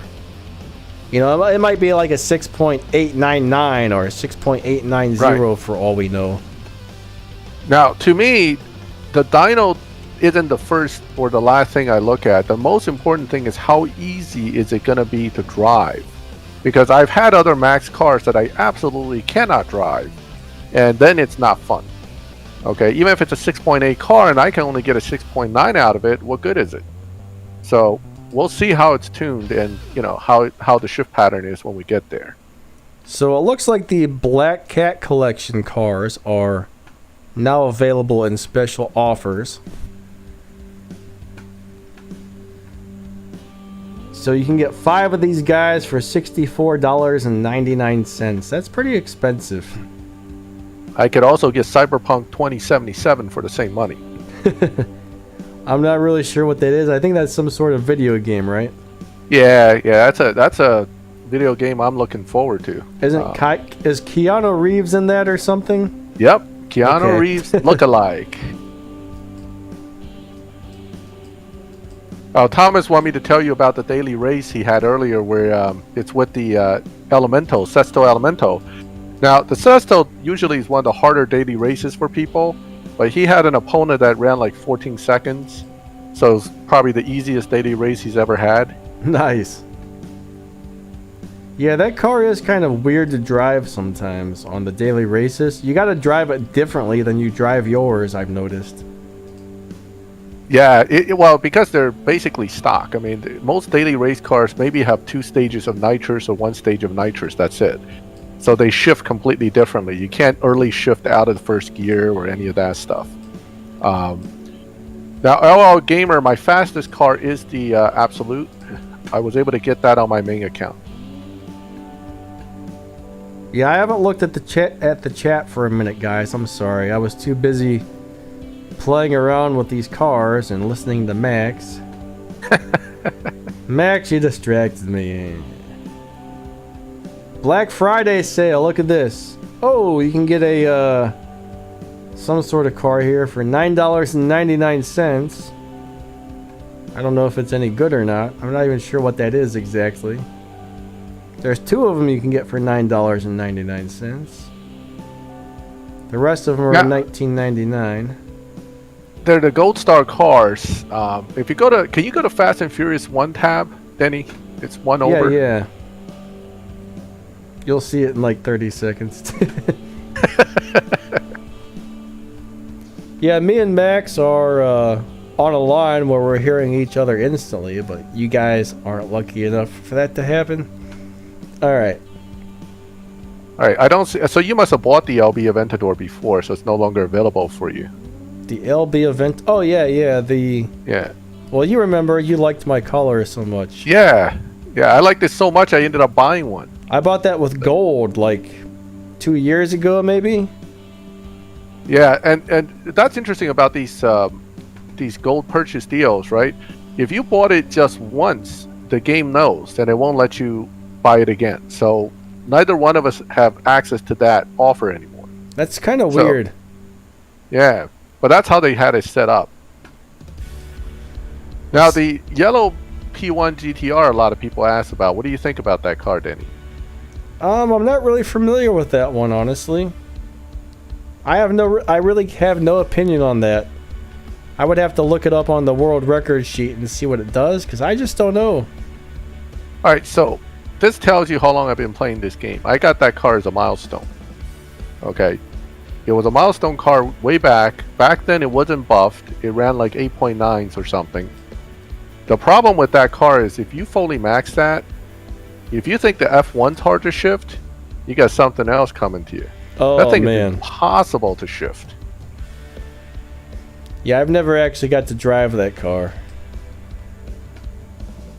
I tried driving it afterwards. I just let it go because I can't shift it. It's insanely fast. This one here, the P1 GTR, is that what you said? Yep, the P1 Okay. GTR. I don't like fast shifting cars at all. I don't either. Actually, now that you mention, I do remember when this came out, people got it and they hated it. They were like, oh my god, this is the worst car ever. Now I remember. Yeah. So when people ask me this time, should I buy this car? My answer to them was, nope. If you don't like fast shifting cars, don't buy it, because you're gonna hate yourself later. You know, it's a great looking car, no doubt. I have it in my main garage. I love it. You know, periodically I'll just stare at it, but you just can't drive this thing, and it's not easy to tune either. So it's a great car to look at, but unfortunately it's not very useful for $9.99. Gritty boy, you're asking about a car with certain parts and stuff installed, and unfortunately every time you change parts on your car, sometimes that pretty much always that requires you to retune the car. So we can't really tell you how your car needs to be tuned, but I know I got a pretty cool video on my tuning playlist called The Correct Way to Tune Your Cars. If you follow that method, that should give you an awesome tune on almost any car. I know Max has a lot of really nice tuning videos as well. So I would check some of those out, because yeah, it's just impossible for us to know how your car needs to be tuned. because sometimes it might be just a couple of clicks when you add a part or two, but sometimes it can really throw things way off. So if your car is not maxed out, don't copy somebody's max tune for a car, or you might have a really awful running car. Now, someone asked about what is the best tune for the M5 competition. That is the same answer. It depends on what the upgrades are. If you're talking about fully maxed, I think look up Zukar's tunes. He has some good ones. Yeah. If it's for Tempest, I have a video on it. So, depend on what your upgrades are. Yeah, Zukar is great. If your car is maxed out, his tunes are awesome. If your car is not maxed out, you don't want to use his tunes. Yeah, his tunes are definitely for fully maxed cars, and he's also tweaking it slightly to get that absolute best performance out of it. So they're not always Max Evo tunes, which so they're good, especially for shift patterns too, for fully maxed cars. That is very true. Zukar is a she. Whoops, I didn't know that. I didn't either. I did not either. Huh. Interesting. I saw his Facebook name. It didn't sound, or her Facebook name. not that I'm that good with Japanese names, but I couldn't tell if it's a guy or a girl. So. Yeah, I had no idea. I just kind of assumed it was a guy. You don't see there's not as many female gamers out there. Yeah, it would be nice if there were more, though. Would it be a smart purchase to buy the Apollo Intenza? All right. I don't know what that is. The Apollo is a flash car, so once you buy it, because there are no crates available for Fusions, you will not max that car out for a long time. The other thing about that car is I tested it, and it's not that good in live until it's closer to maxed. That car looks awesome. It's a cool looking car. Very cool looking car. It's actually, to me, it's actually a slightly weird looking car too, but in a hypercar coolness way, it's almost weird looking but in an awesome way. Yeah, I like it actually. It looks like if McLaren made a Batmobile. Exactly. That's my exact take on it. Really? Would Batman approve? That's funny. I think Batman would drive it. He would. He'd say, "Oh, what was it? There was some sort of catch line that he used. I forget now. Remember the one Batman that used the raspy voice? Is that the I'm Batman. The Black Knight? No, the Dark Knight movies where yeah. I am Batman. Christian Bale. I think Christian Bale played that. I can't remember who played it, but yeah, the one guy had the raspy voice. There was something he said several times in that one movie. I can't remember what it was. Now I wish I remembered, because that would have been a good joke, but... You ruined it, man. I did ruin it, because oh well. I'm not good at jokes, guys. Don't make fun of me. All right, what do we got question-wise? Which Fast and Furious car is the fastest? Well, I can actually look that up and find out for sure in just a second.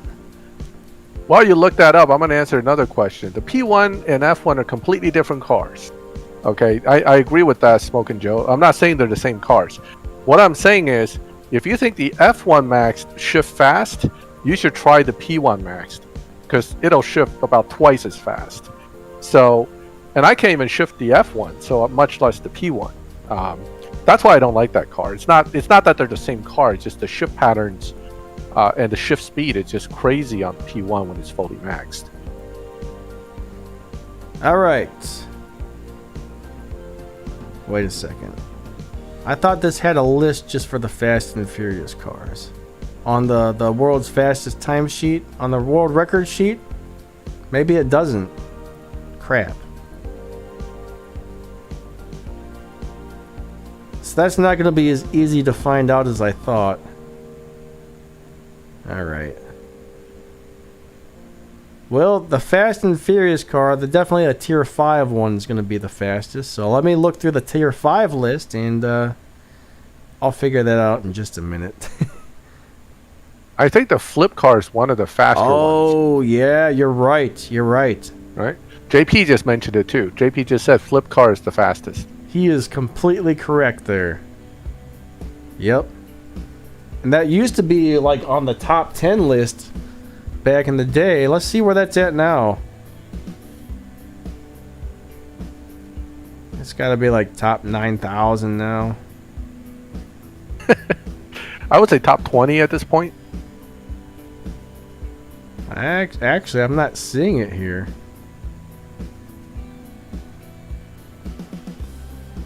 No, it's not in the top 20. How is it listed on the sheet? I'm just looking for an F&F flip car or something similar. Flip car. It's probably listed as flip car. That's what I remember it. Something like that. It must be way down there now. So Julius says the Intenza is a beast, which is tuned in 12-11 second lobby. In the 12-11 second lobbies, there are a lot of cars that are pretty beastly. So, you know, it's not that I have anything against the Intenza, but if I were paying money for a car, I would hope to use it in some lobbies that are a little bit faster and also still make pretty straightforward RP and not necessarily money, but win a lot in live. I mean, again, it's a good car in the sense that it's unique looking and it's awesome just to have in your garage. So I'm not against the car. I just don't think it'll be easy for someone to build it. I cannot find the flip car. This has the Dodge Charger Daytona listed as the 18th fastest car in the game. Huh. Oh, that's an older chart then. I don't think so. Oh no, you mean just for the Fast and Furious cars? Yeah. No, I mean out of all the cars in the game, on Tier 5, it's listed as the 18th fastest for the Charger Daytona. Yeah. I don't see But the flip it's gonna cards. It It's used to gonna be on those here. few cars, right? It's gonna be the Supra, the flip car, and you know, one of those guys. This is driving me crazy all of a sudden. Wow, so the flip car's been kicked down to number 36 on the fastest list. Oh, there it is. Yeah, Fast and Furious flip. I can't talk now. You guys have got me all flustered. The sheets got me all flustered. I don't know what's going on.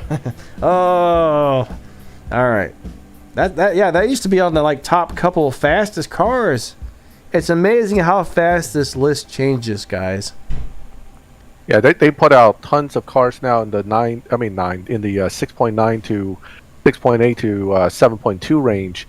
You have like 30 cars now versus before it was like 2. So that makes the top lobby kind of crowded though. Oh, somebody's tired of seeing the Apollo.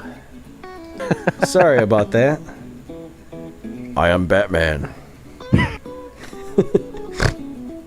That is the closest to a bat. I snorted. Oh no. Sorry about that, guys. Alright. No more Apollo, alright? There's a Bugatti for you.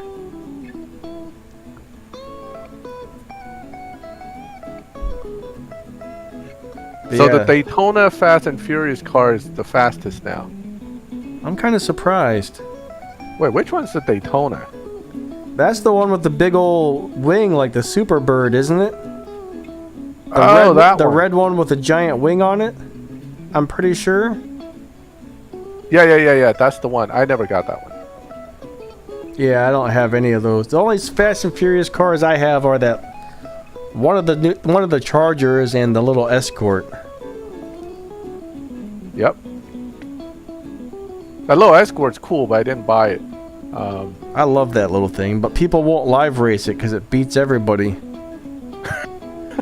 First week or two I had it, it was great, but people eventually started to refuse it every time. That's gonna happen with the Griffiths too.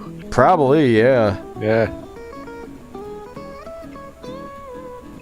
I mean, this is why I play around with tuning my cars all the time because I can bring something that people don't see a lot into live, and then everybody challenges you, so you get through a bunch of races real fast. So that's kind of fun. One fun way to get, you bring something like the ZR1 into the lobby, everybody jumps all over you. So it's part of the reason I like tuning. Alex says he's not gonna lie, the 110 Bugatti anniversary was the best update for you. Well, the Bugatti stuff is coming back, Alex. I don't know if you saw that, but there's gonna be a Bugatti supercar science event popped up, so you'll probably get to use a lot of those Bugattis you have for some of those races. Yep. Also, that in-game NSX, guys, just as a tip, that car with enough upgrades will beat Tempest 3 Tier 4 without switching cars. It'll do both the sprint and the speed traps. That's an awesome car in general. Yep, it's really good. And it doesn't need, I don't think it even needs all the stage 6s to pull it off.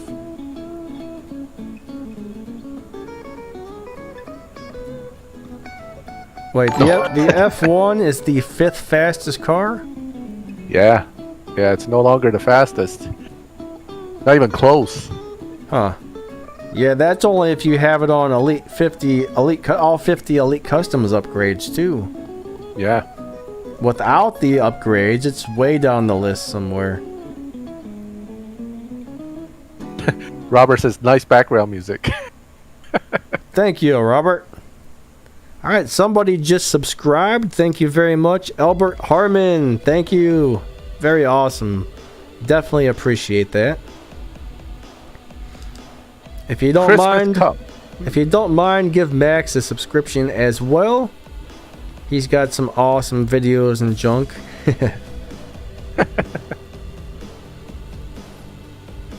Do you know anything about the Christmas Cup, Danny? I haven't heard much about it. So yeah, actually, but nobody seems to know what the prize car is going to be. Let me see if I still have this on my phone.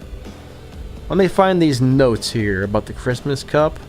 I don't think I actually went into any detail about that on the video I made, but I had a little bit on it. Cool. Where did that get to? You know, while you're looking at that, talking about fastest cars in the game, this game has come a long way in that too, because it used to be the first fastest car of the game lasted almost a year. Okay, and then the second fastest car of the game lasted over a year. And then now we're getting fastest cars changing almost every 2-3 seasons. So it's been a big difference since years ago when the game was younger and newer. I think somebody else subscribed or did something. Whoever that was, thank you. Bleed for me. Thank you. Thank you. Thank you, Robert, for subscribing. Okay, we've got very few. The only information I have on the Christmas event are the lock-ins. And it says they haven't been able to figure out what the prize car is. So, it says lock-in 1. Alright, lock-in 1 is the Rocket Bunny Sylvia S15, the Mercedes-Benz C63 AMG Coupe Edition 507, the Varus Honda Civic Type R, the Audi RS5 Coupe, the BMW 325i. Lock-in number 2, of course, this could change, okay? I'm hoping this is correct, but don't quote me on it just in case. Lock-in number 2 says the Varus BMW M4 GTS, the Honda NSX Purple or Gold, Rocket Bunny Mazda RX-7 Purple or Gold, Lamborghini Huracan Coupe, Aston Martin Vantage Purple or Gold, Rocket Bunny Mazda RX-7 Easter, Amigan GT NSX Purple or Gold. Lock-in 3 says the LB Works NSX Purple or Gold. And it says the Gold Star will be available to buy to get out of silver crates. Porsche 911R Purple or Gold, Toyota Supra GR TNR, the tuner. So there is going to be a Supra tuner that gets body kits and all that junk, which is going to be cool. And then it says prize car. We have not been able to figure out what that's going to be yet. I hope it's the RFA. That would be nice. That would be nice. But yeah, the tuners are going to be really cool as far as all the body kits and stuff. I'm definitely looking forward to that. Yep, I just hope they don't make it too difficult to get a hold of those body kits. You know, I would like to play with them, but if I have to grind hours and hours just to get one body kit, it'll take some of the fun out of it. Yeah, if we're really lucky, we're not going to have to get to like elite level like 47 before they unlock those or something, you know? Yeah. Yeah, well, Zynga likes to make money. That's why they're changing stuff so fast. But, I mean, pretty much every mobile game out there, their whole goal is to suck your wallet dry. But the good news about this game is at least they give us a lot of options. It may take a long time. Alright, it may take a while for a new player to get somewhere in this game that's not spending a bunch of money, but at least it can be done on this game. This game is definitely not pay to win like a lot of people think it is. It's pay to do a lot of the bigger events, but I can take... Well, the showdowns are actually almost a pay to win event. The way the showdowns work, but everything else in the game really isn't. Yeah, the ones that require you to buy a car to compete, those, in my opinion, are paid events. Anything else in the game, like milestones and those are geared towards free-to-play players. And in the end, and just as Danny just said, you don't need the fastest car to win in this game. Now, you do need the fastest car to win Showdown, but live racing, you don't.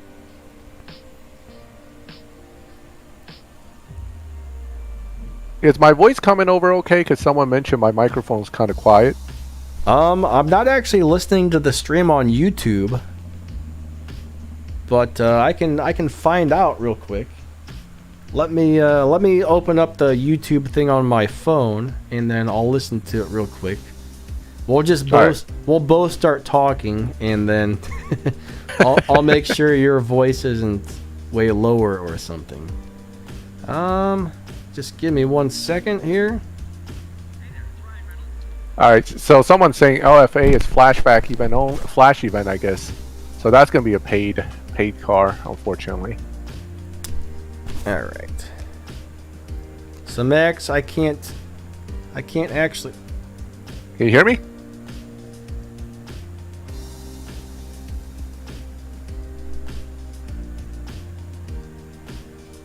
Hey there, Romash.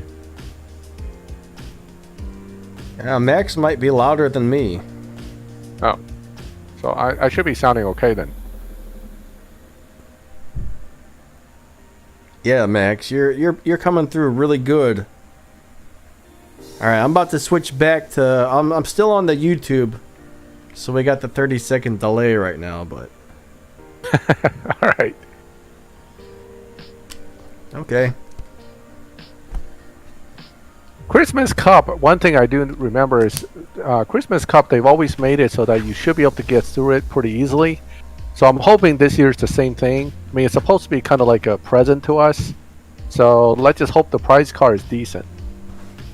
What about presents now? I just switched back. You just switched over? Yeah, I'm saying the Christmas Cup's always been kind of a giveaway from Natural Motion. So I'm just hoping that this year will be the same thing. They give you a decent car for your troubles, you know.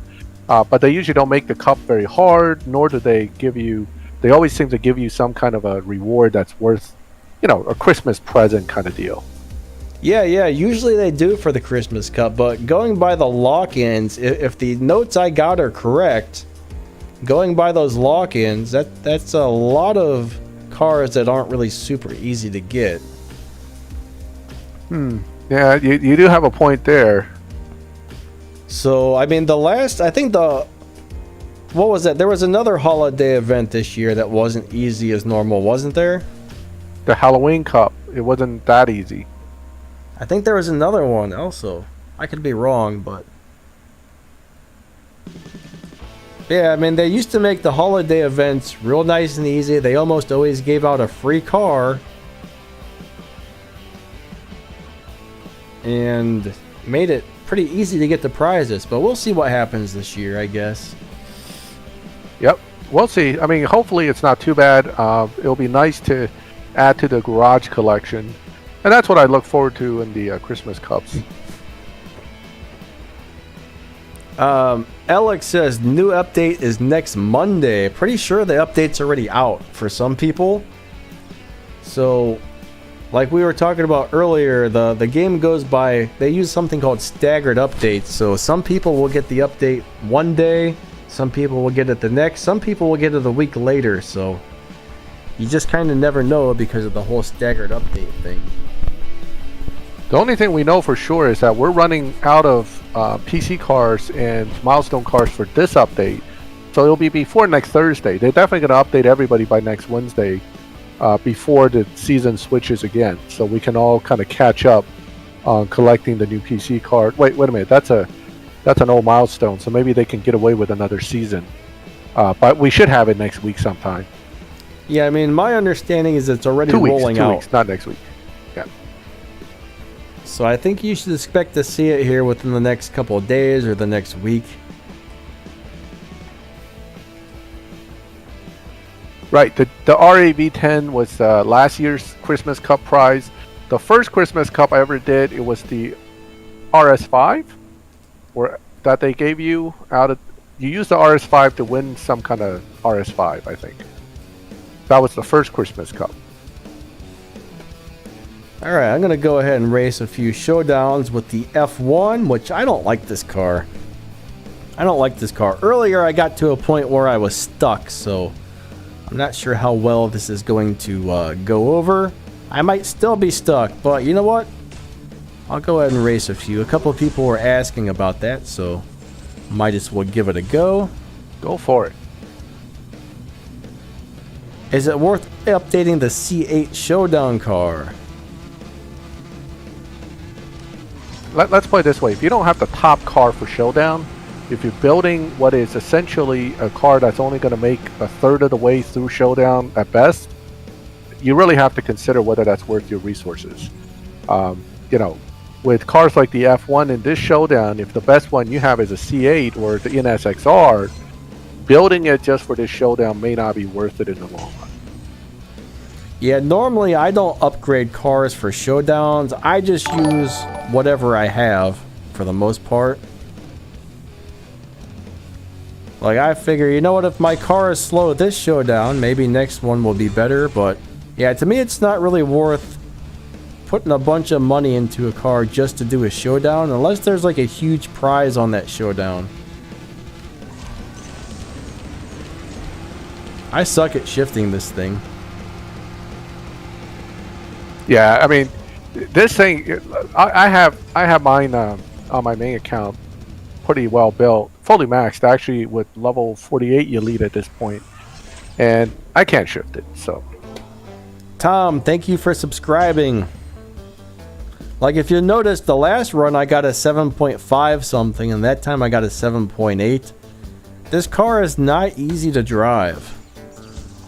This car is not easy to drive at all.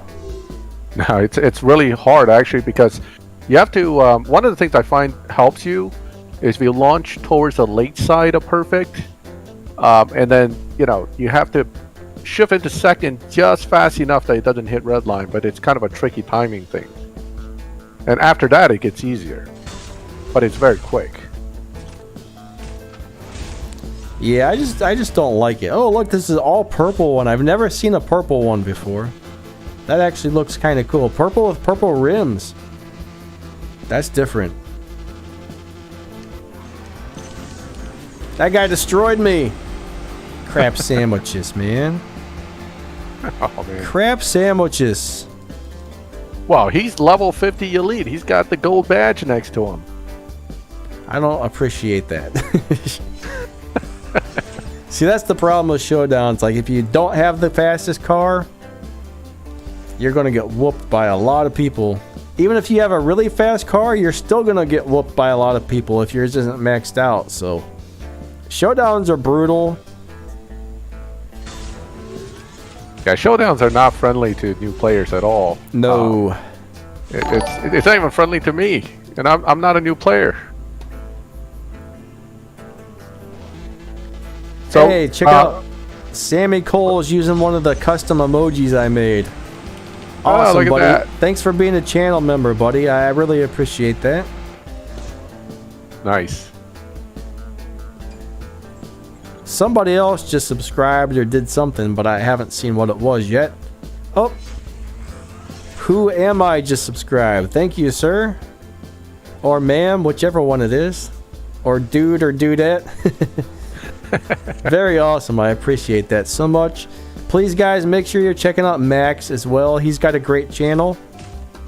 He's here on the stream with me, and he's very, very helpful as well. So between me and Max, and maybe sometimes Zukar, you should be able to find everything you need CSR2 related. I would tend to agree with that statement.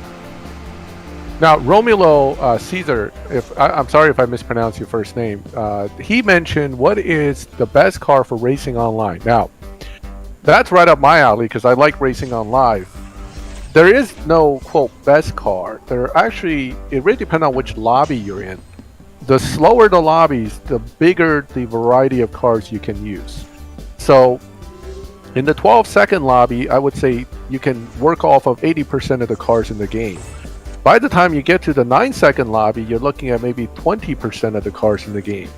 And then if you go into the 8-second lobby, I could probably count the number of cars on my fingers. So it changes depending on how much faster you're trying to go. And generally for live, the best cars are the ones that, one, has super high evo at lower performance points, and two, you can drive it or you can tune it to beat dyno. Those are the best live racers all around. I agree with that, very much so. Oh, Miguel is here. Awesome, buddy. Thanks for coming out to the live stream, guys. All of you, thank you so much. This is a lot of fun. It's very cool to see all you guys over here. We got another question, Danny. What are your opinions on the Cobra Jet? What do you think of the Cobra Jet, Danny? Well, if you can get enough parts for that car, it's pretty awesome. It's a little bit weird to launch. Like it takes a while to get used to the launch on that thing, but I really like that car a lot. Yeah, I find the problem with that car is the launch too, especially in live. When I try to launch it, I would screw up maybe a third of the time because it rarely launches exactly how I want it to. Yeah, live racing, if your device has just the tiniest little bit of lag, it really messes up the way that car launches. Like, I actually have two phones. I have my old laggy one, and I have a somewhat newer one. It's, it's an older model, but it was brand new when I got it. Even though it's the older one, I had to buy the cheaper phone instead of the newer models. But I'll tell you what, the newer phone has pretty much no lag or anything, and I can drive it so good on live racing now. Like, on my other one, I'm constantly running 1/10 of a second or 2/10 of a second slower because of the lag, so having a good device is kind of necessary on certain cars, and that's kind of one of them where you need a really good device or you're going to have some lag starts and you're going to run slow. Oh, yeah, the man. device makes a big difference. I say that all the time when it comes to showdowns and certain events. It just, if for example that Ford Performance Cup, that speed trap, no, the sprint. If you don't have a good device, you're just not beating that sprint. I don't care how well you tune your car. Yep. It's just too quick. That is very true. All right. Something now, weird Thomas, the best looking car in the game is very subjective. Every one of us is going to like a different car, I think. Sesto Elemental.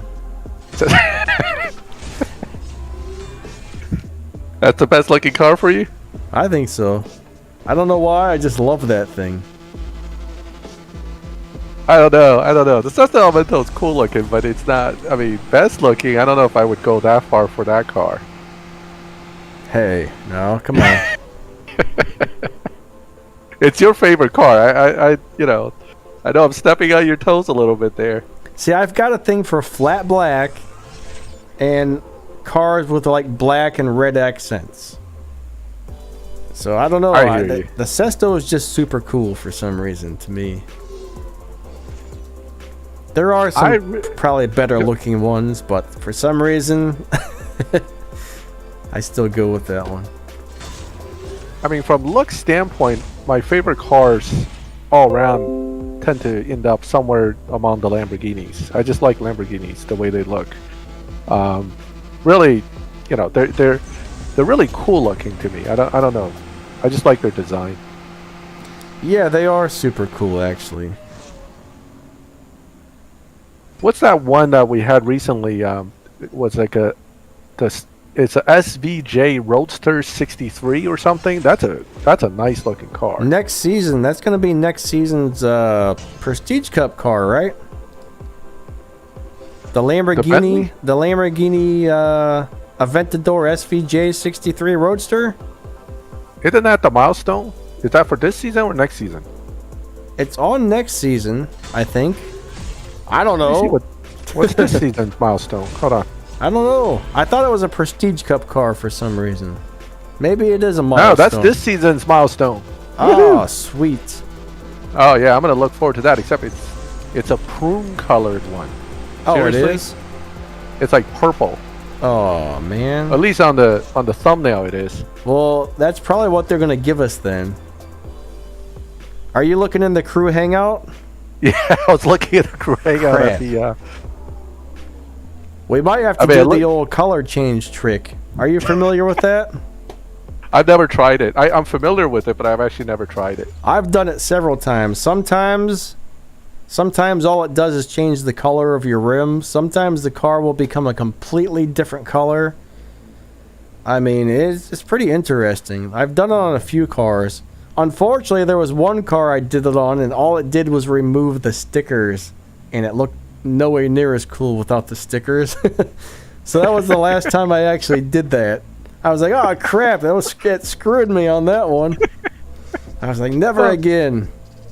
But I was just afraid it'll give me a gray one. So I just tried not to do it. I'm like, it's not gray, I'll live with it. That is a possibility. So, I know. Alright, I'm trying to find it here. For me, it's invisible. Oh, there it is. Ooh, yeah, it's purple. Crap. I saw somebody with that car today in live racing, so I'm guessing that was a hacker or a modder I saw. Man, that's a bummer. Well, we'll see once it's out. I mean, it may turn out to look better once you have full lighting. I mean, look at that Mercury color LB. I would have never bought it looking at it in the dealership. Well, I'm sure this is probably in the dealership right now. Now, milestones don't get added until later. I think the next season or two. Really? I thought they always put them in right at the time. I'm going to go double check, but you might be right. Yeah, go check, but I don't think it'll be in the dealership. So Alvin says, who wants a Ram TRX in the game? I'll have to tell you, Alvin, Natural Motion likes to periodically add trucks and SUVs into the game, and they all... So, even if they add it, I don't have a lot of hope that it's going to turn out to be decent. Someone's asking, Sammy Cole wants to know how to do the color change trick. I don't remember exactly, but I know when you collect the car, I think the second it rolls into your garage, you shut the game down and close the game out and then restart it, and it changes the colors. Something very similar to that.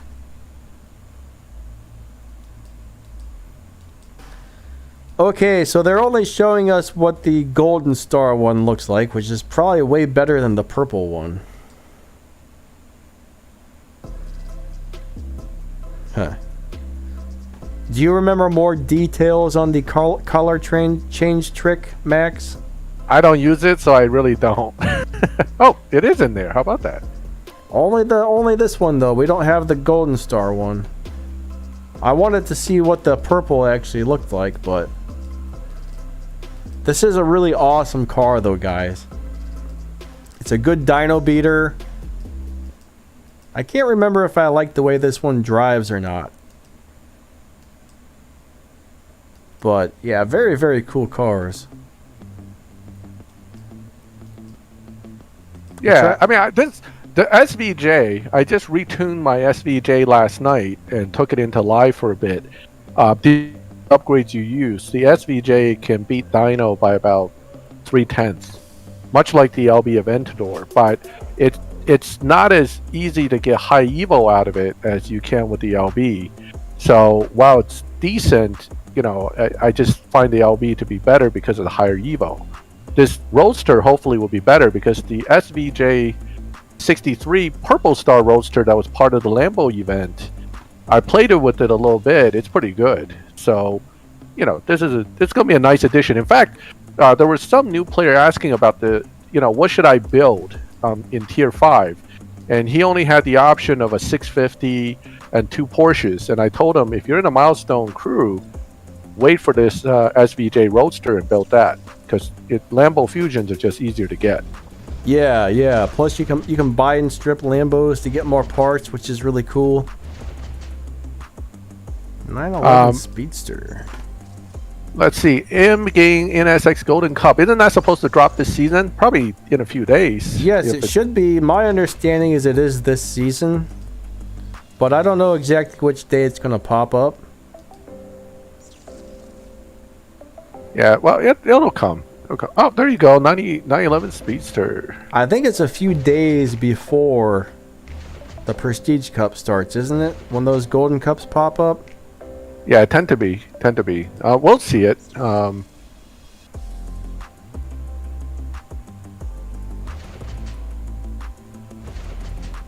So, someone saying that they beat Dyno by half a second on the SVJ. Are you able to keep around 1300 plus Evo with it though?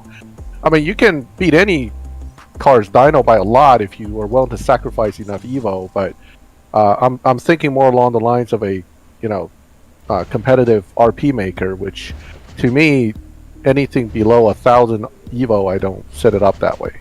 I almost think I saw somebody beating it by 0.6 of a second on that car.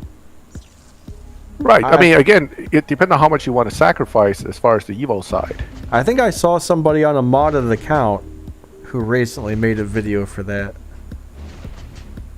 showing off the new one that we're supposed to get, and it was beating Dyno by a lot. So, well, it might be have to play with it. Might be a Dyno destroyer. I don't know. It wouldn't surprise me if it could.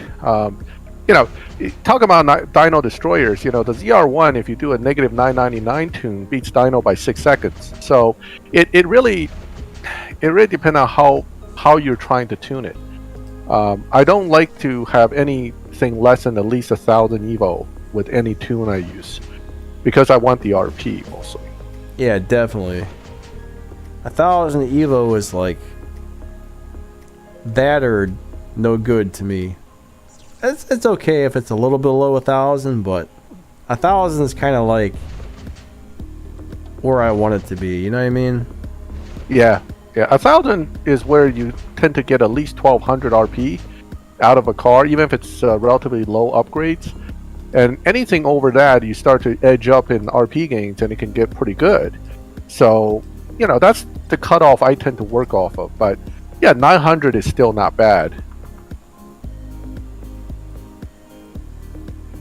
The Shelby GT50R is trash, but if you need to beat the Performance Ford event, then I guess it's okay. Was somebody asking about that, Elite GD? I don't remember if I liked that car or not. It's a very old T4. I don't think I liked it, honestly. I don't really remember why. I mean, it's outdated. It's low Evo. It's not that fast. I mean, it looks great, but just not that good a car nowadays. Man, we've almost been doing this for 3 hours, Max. Oh wow, it's been a long one. That's what I love about this kind of a stream with you, because it's almost conversational, and we just kind of talking about cars while looking at cars. I could do this all night. The funny thing is, like, sometimes you meet somebody and it's real uncomfortable and awkward to talk to them. Other times you meet people and you're just kind of like real comfortable around each other instantly and just blah blah blah blah blah blah blah blah blah. For some reason, like, I don't know, it's just like it's pretty easy to talk to Max. I've found. Thanks. Appreciate that. It's just like we get on here and everything just flows really well. And we never stop talking, right? Yeah, we're a bunch of blabbermouths, you know?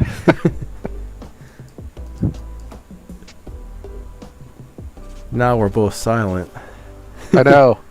It's like we finally realized how long it's been. It's like, oh man, this is getting kind of long. Miguel says I should use some bronze keys to get the stage 6 I'm missing on the F1. Is there a crate for that right now? There is in the Showdown. I mean, go to the rear imports and go to the last tab. Now, why do I need to max that car out? That's the question.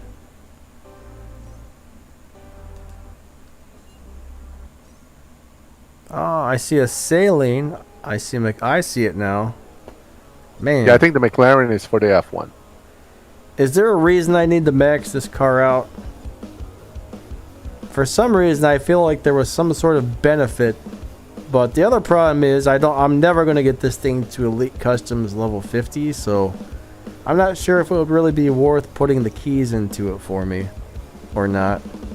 Now you're looking at 2,800 keys almost just to get to loyalty. I think I'd rather save them for a car that I really like. I don't really like this car, honestly. Oh, gamers saying please because it's good. I hate the way it drives. Like this is the first time I've driven it since I've got it. Only because it's here in the Showdown. If it wasn't for the Showdown, I would have never touched the car. Well, this has been recycled the second time for Showdown now, so there's a chance that this will be periodically used for this Showdown again. Well, at least we can hope. That is true. So it might be worth it to max it, but you know, you have a few more days, get some more free ones as you get close to loyalty, just bang it out, and generally it gives you the one you're missing. It shouldn't give you a different one. So yeah, I'm only missing 2 parts. Huh. That would be kind of nice, but I'm waiting for that. I'm waiting for that 6.8 second car to roll around, and then I can dump all my keys on it to max it out. Because once I spend those keys, they're gone, and then if something really awesome pops up, then I'm be like, crap! I should have saved it. I mean, what if I get like the Bugatti Biode or whatever it is, Baldy or Bio? I don't know how to say it. What if I get that thing and then I used all my keys to upgrade this? You know what I'm saying? That's kind of how I look at it. I kind of want to wait till something special pops up before I spend all those keys, because it's taken me months. It's taken me months to save those things. It is. You got to spend those bronze keys carefully and, you know, in a smart way to benefit your garage the best you can. So I agree. I mean, it's always your call. Everybody has different tastes and stuff. If I had more plans for that car and actually thought I would use it for more stuff, I would definitely upgrade it, but I'm just not sure I've got a use for it right now. Oh yeah, there's something I need to check. Elite Customs. I know this is stupid and this is like a waste of Elite Customs tokens, but I'm trying to get the livery on my RX-7 Rocket Bunny. Why I want that on there, I don't know, but I want the little stickers. I don't think I have enough to do the next upgrade yet, but I so want these stupid stickers, man. Right so there. I'm going to answer some questions real quick. Shao Nor, tip for gold crates. It's hard to get 100 gold keys. That's absolutely true. You should at least save 70 or more and guarantee you whatever car you decide to go after, you'll definitely get it. Let's see. Shum Cannon, out of the recent PC cars, what is the best for live? Ooh, that's... Unfortunately, I didn't build most of the recent recent milestones or PC cars. Except for the Griffiths, which is good. What do you think, Danny, out of the recent ones? Man, this is where my memory is getting me. Well, the current one is awesome. Alright, the current one is awesome. What did we have last season? See, this is terrible. My memory sucks this bad. I don't remember what last season's car was, man. Wasn't that the Mach 1?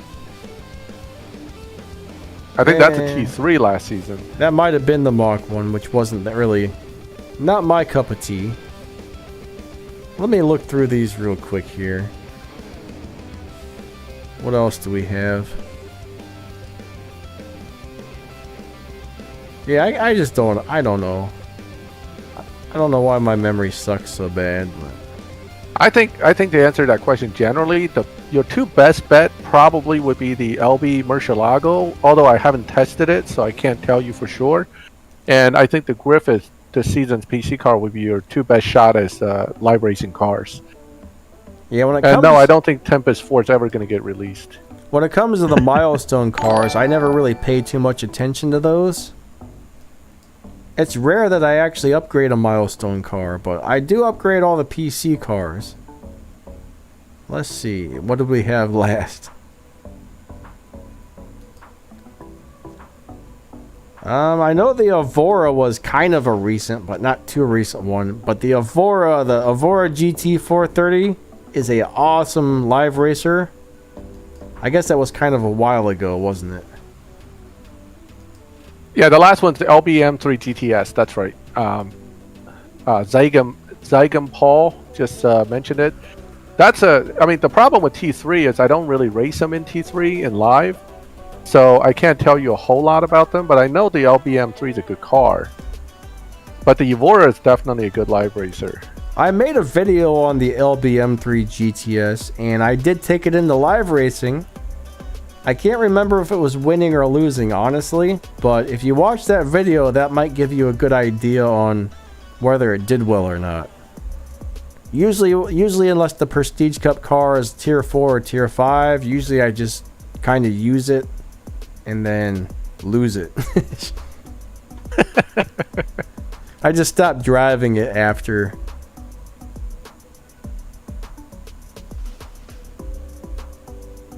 Let's see. All right, Elite GD says aim gang will be the first time participating. Good luck. It should be fun, and the Golden Cup isn't super difficult, and the aim gang is a really good car. So yeah, it is. Definitely go for that. Super cool car, actually. I like that car a lot. Let's see. I think I just had a couple more people subscribe or something like that. Yeah, thank you guys. Thank you so much for subscribing. Again, please think about subscribing to Max as well. He's also here to help you guys out and help you guys learn about the game. Alright. Somebody asked, what is our favorite car? Well, I don't really have a favorite. I have so many favorites, it's not even funny. Like, I don't know. There's so many of the cars that I just love on here. It's too hard to answer that one. Yeah, I have at least 6-7 cars with over 1,000 miles on it, and then probably 10-20 cars with over 500 miles on it. So I like to spread them around. I like to play them all. They're all part of the game. And if I can build them, I want to race them. So let's see. Zagan Paul says the Crow posted a lot of info in the new update. That's on Reddit, right? I think he's the moderator over on the Reddit page. I don't really stop by Reddit too often. I don't know why. I used to, but every time I posted something there, I would notice a lot of people were kind of rude to me, so I kind of quit going to the Reddit page because there seemed to be quite a few people that, I don't know, weren't very nice. I mean, you'd post something just general and they'd be like, bah, bah, bah, bah, bah. So I was like, yeah, I'm not really coming here anymore. Every once in a while I stop by there. I should go more often because I know a lot of people do post some really nice info. So I guess that Reddit's another great place to get some info as well. But yeah, thanks for reminding me of that. Maybe I'll have to go check over there and see what they have up.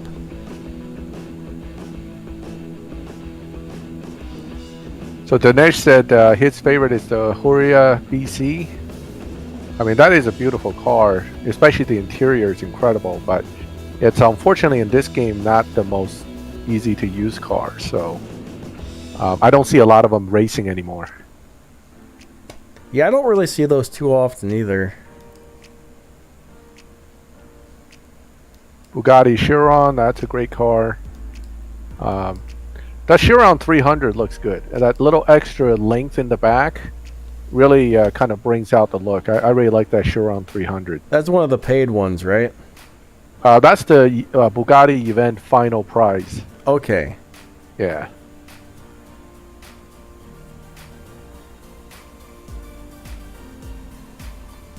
Looks like Thomas sent you a message.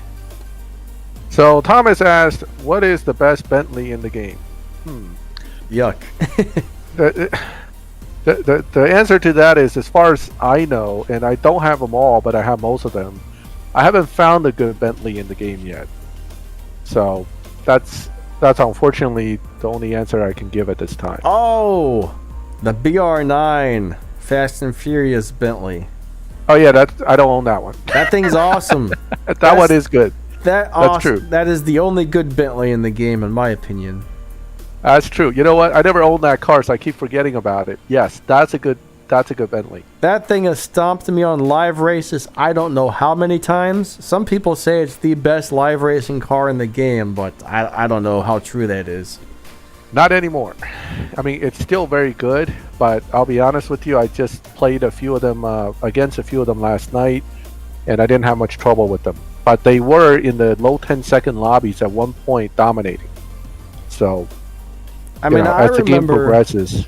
I remember when they used to destroy my Ferrari F40, they would destroy my NSX. I mean, they were a nasty car in live racing for a while.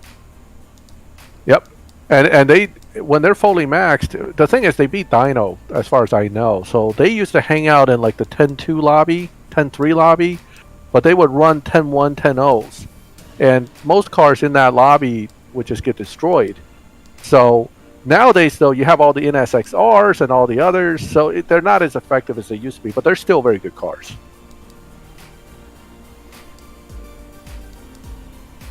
But yeah, I'm pretty excited for this Golden Cup and Evo Cup to come out, because one thing that's really cool is if you do have one of these cars and you get to do it, you get so many nice prizes. You get a bunch of like keys and a bunch of gold and stuff for getting through that stuff. Like it's totally worth it if you're able to complete one of these things. But most of the time, I don't have the cars that I need or can't afford to get the upgrades for them, so I don't get to do too many Golden Evo Cups. I've only, in the 4 years I've been playing, I've probably only done like 2 or 3 in total.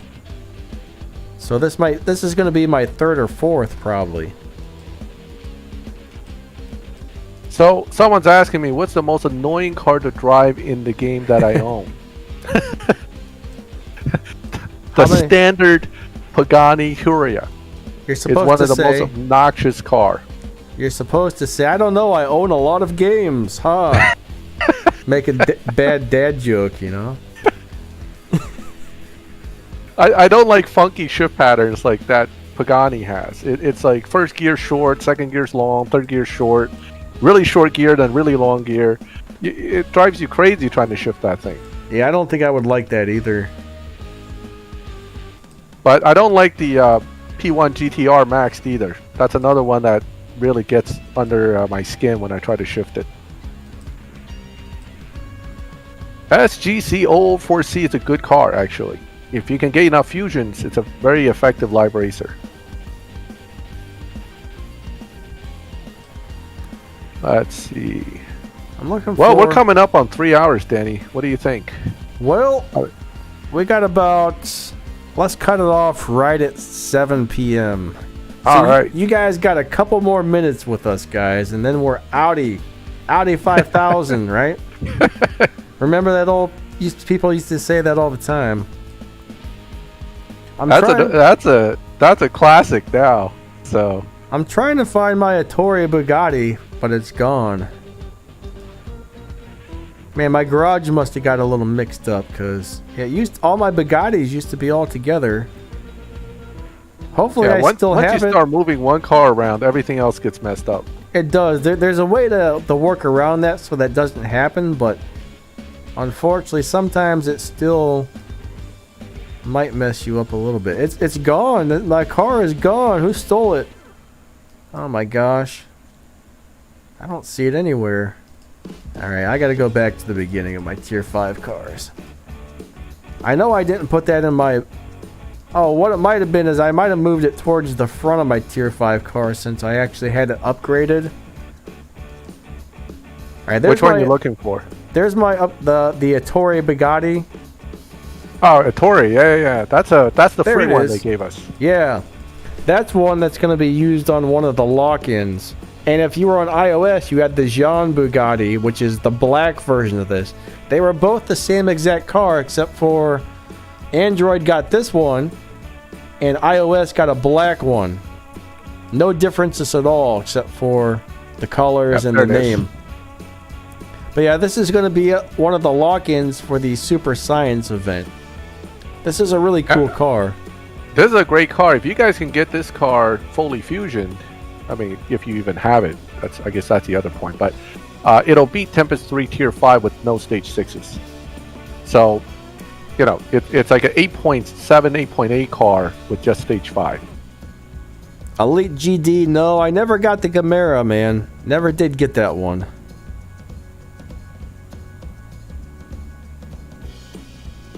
See, Lane Pauly says his birthday is in 3 days. Well, happy early birthday. He was talking to you, Bax, but happy early birthday from me. Happy early birthday, buddy. I typed it too, so. Because you were talking, so I typed it. Zegim says he arranges his garage by PP.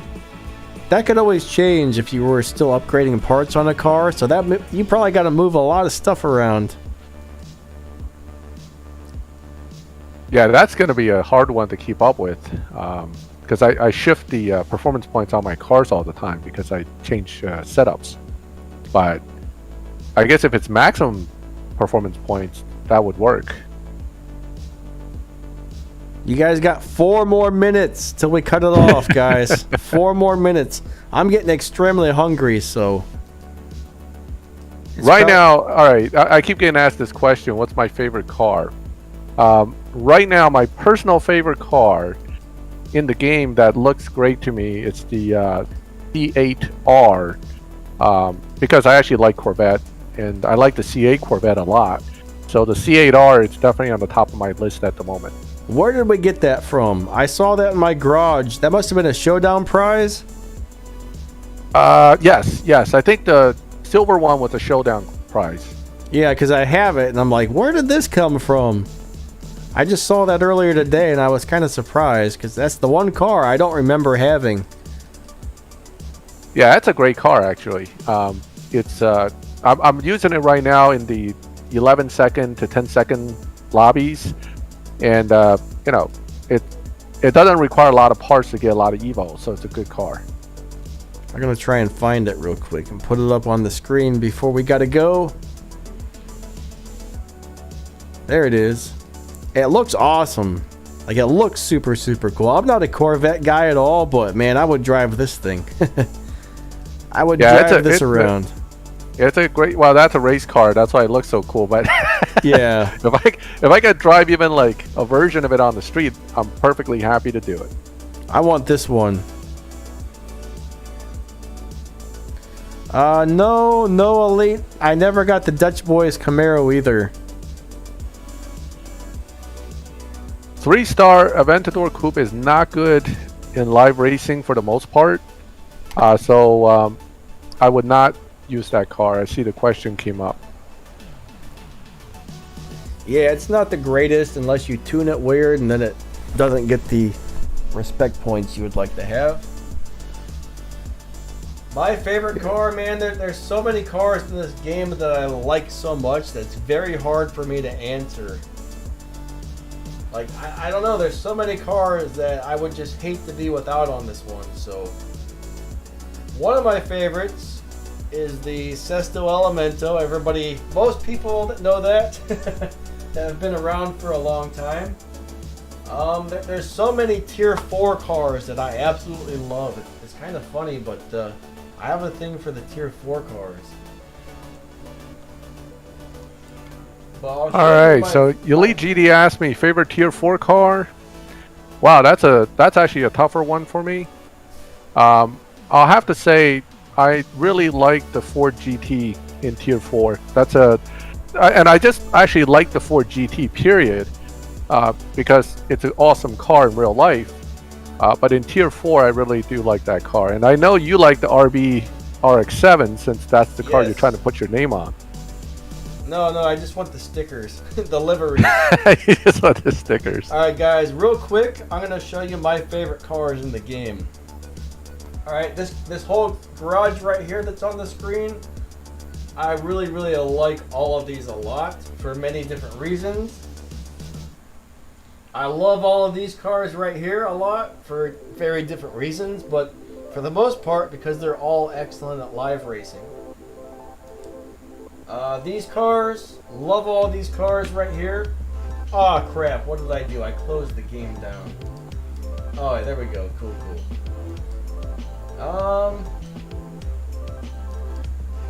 I love all these cars except for maybe that 911 Carrera.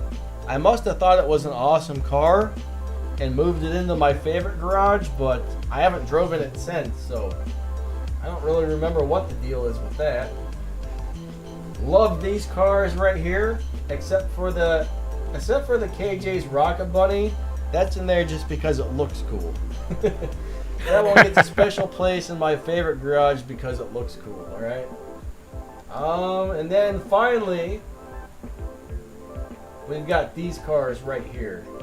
Minus the Tiffany and the F1. I love the way the Tiffany looks, but it's not on my top because it's only an okay car. But the Civic Type R, great live racer. Sneaks, the other Ford and the GTI, all really cool live racing cars. So those are all my favorites. How am I level 41 on Google Play? I don't even know what that means. I don't pay attention to that. I'm not really sure what you just saw there or how you figured out I was level 41, but... How do you find that? I have no idea. But yeah, no clue, bud. But, alright guys, it's 7 o'clock.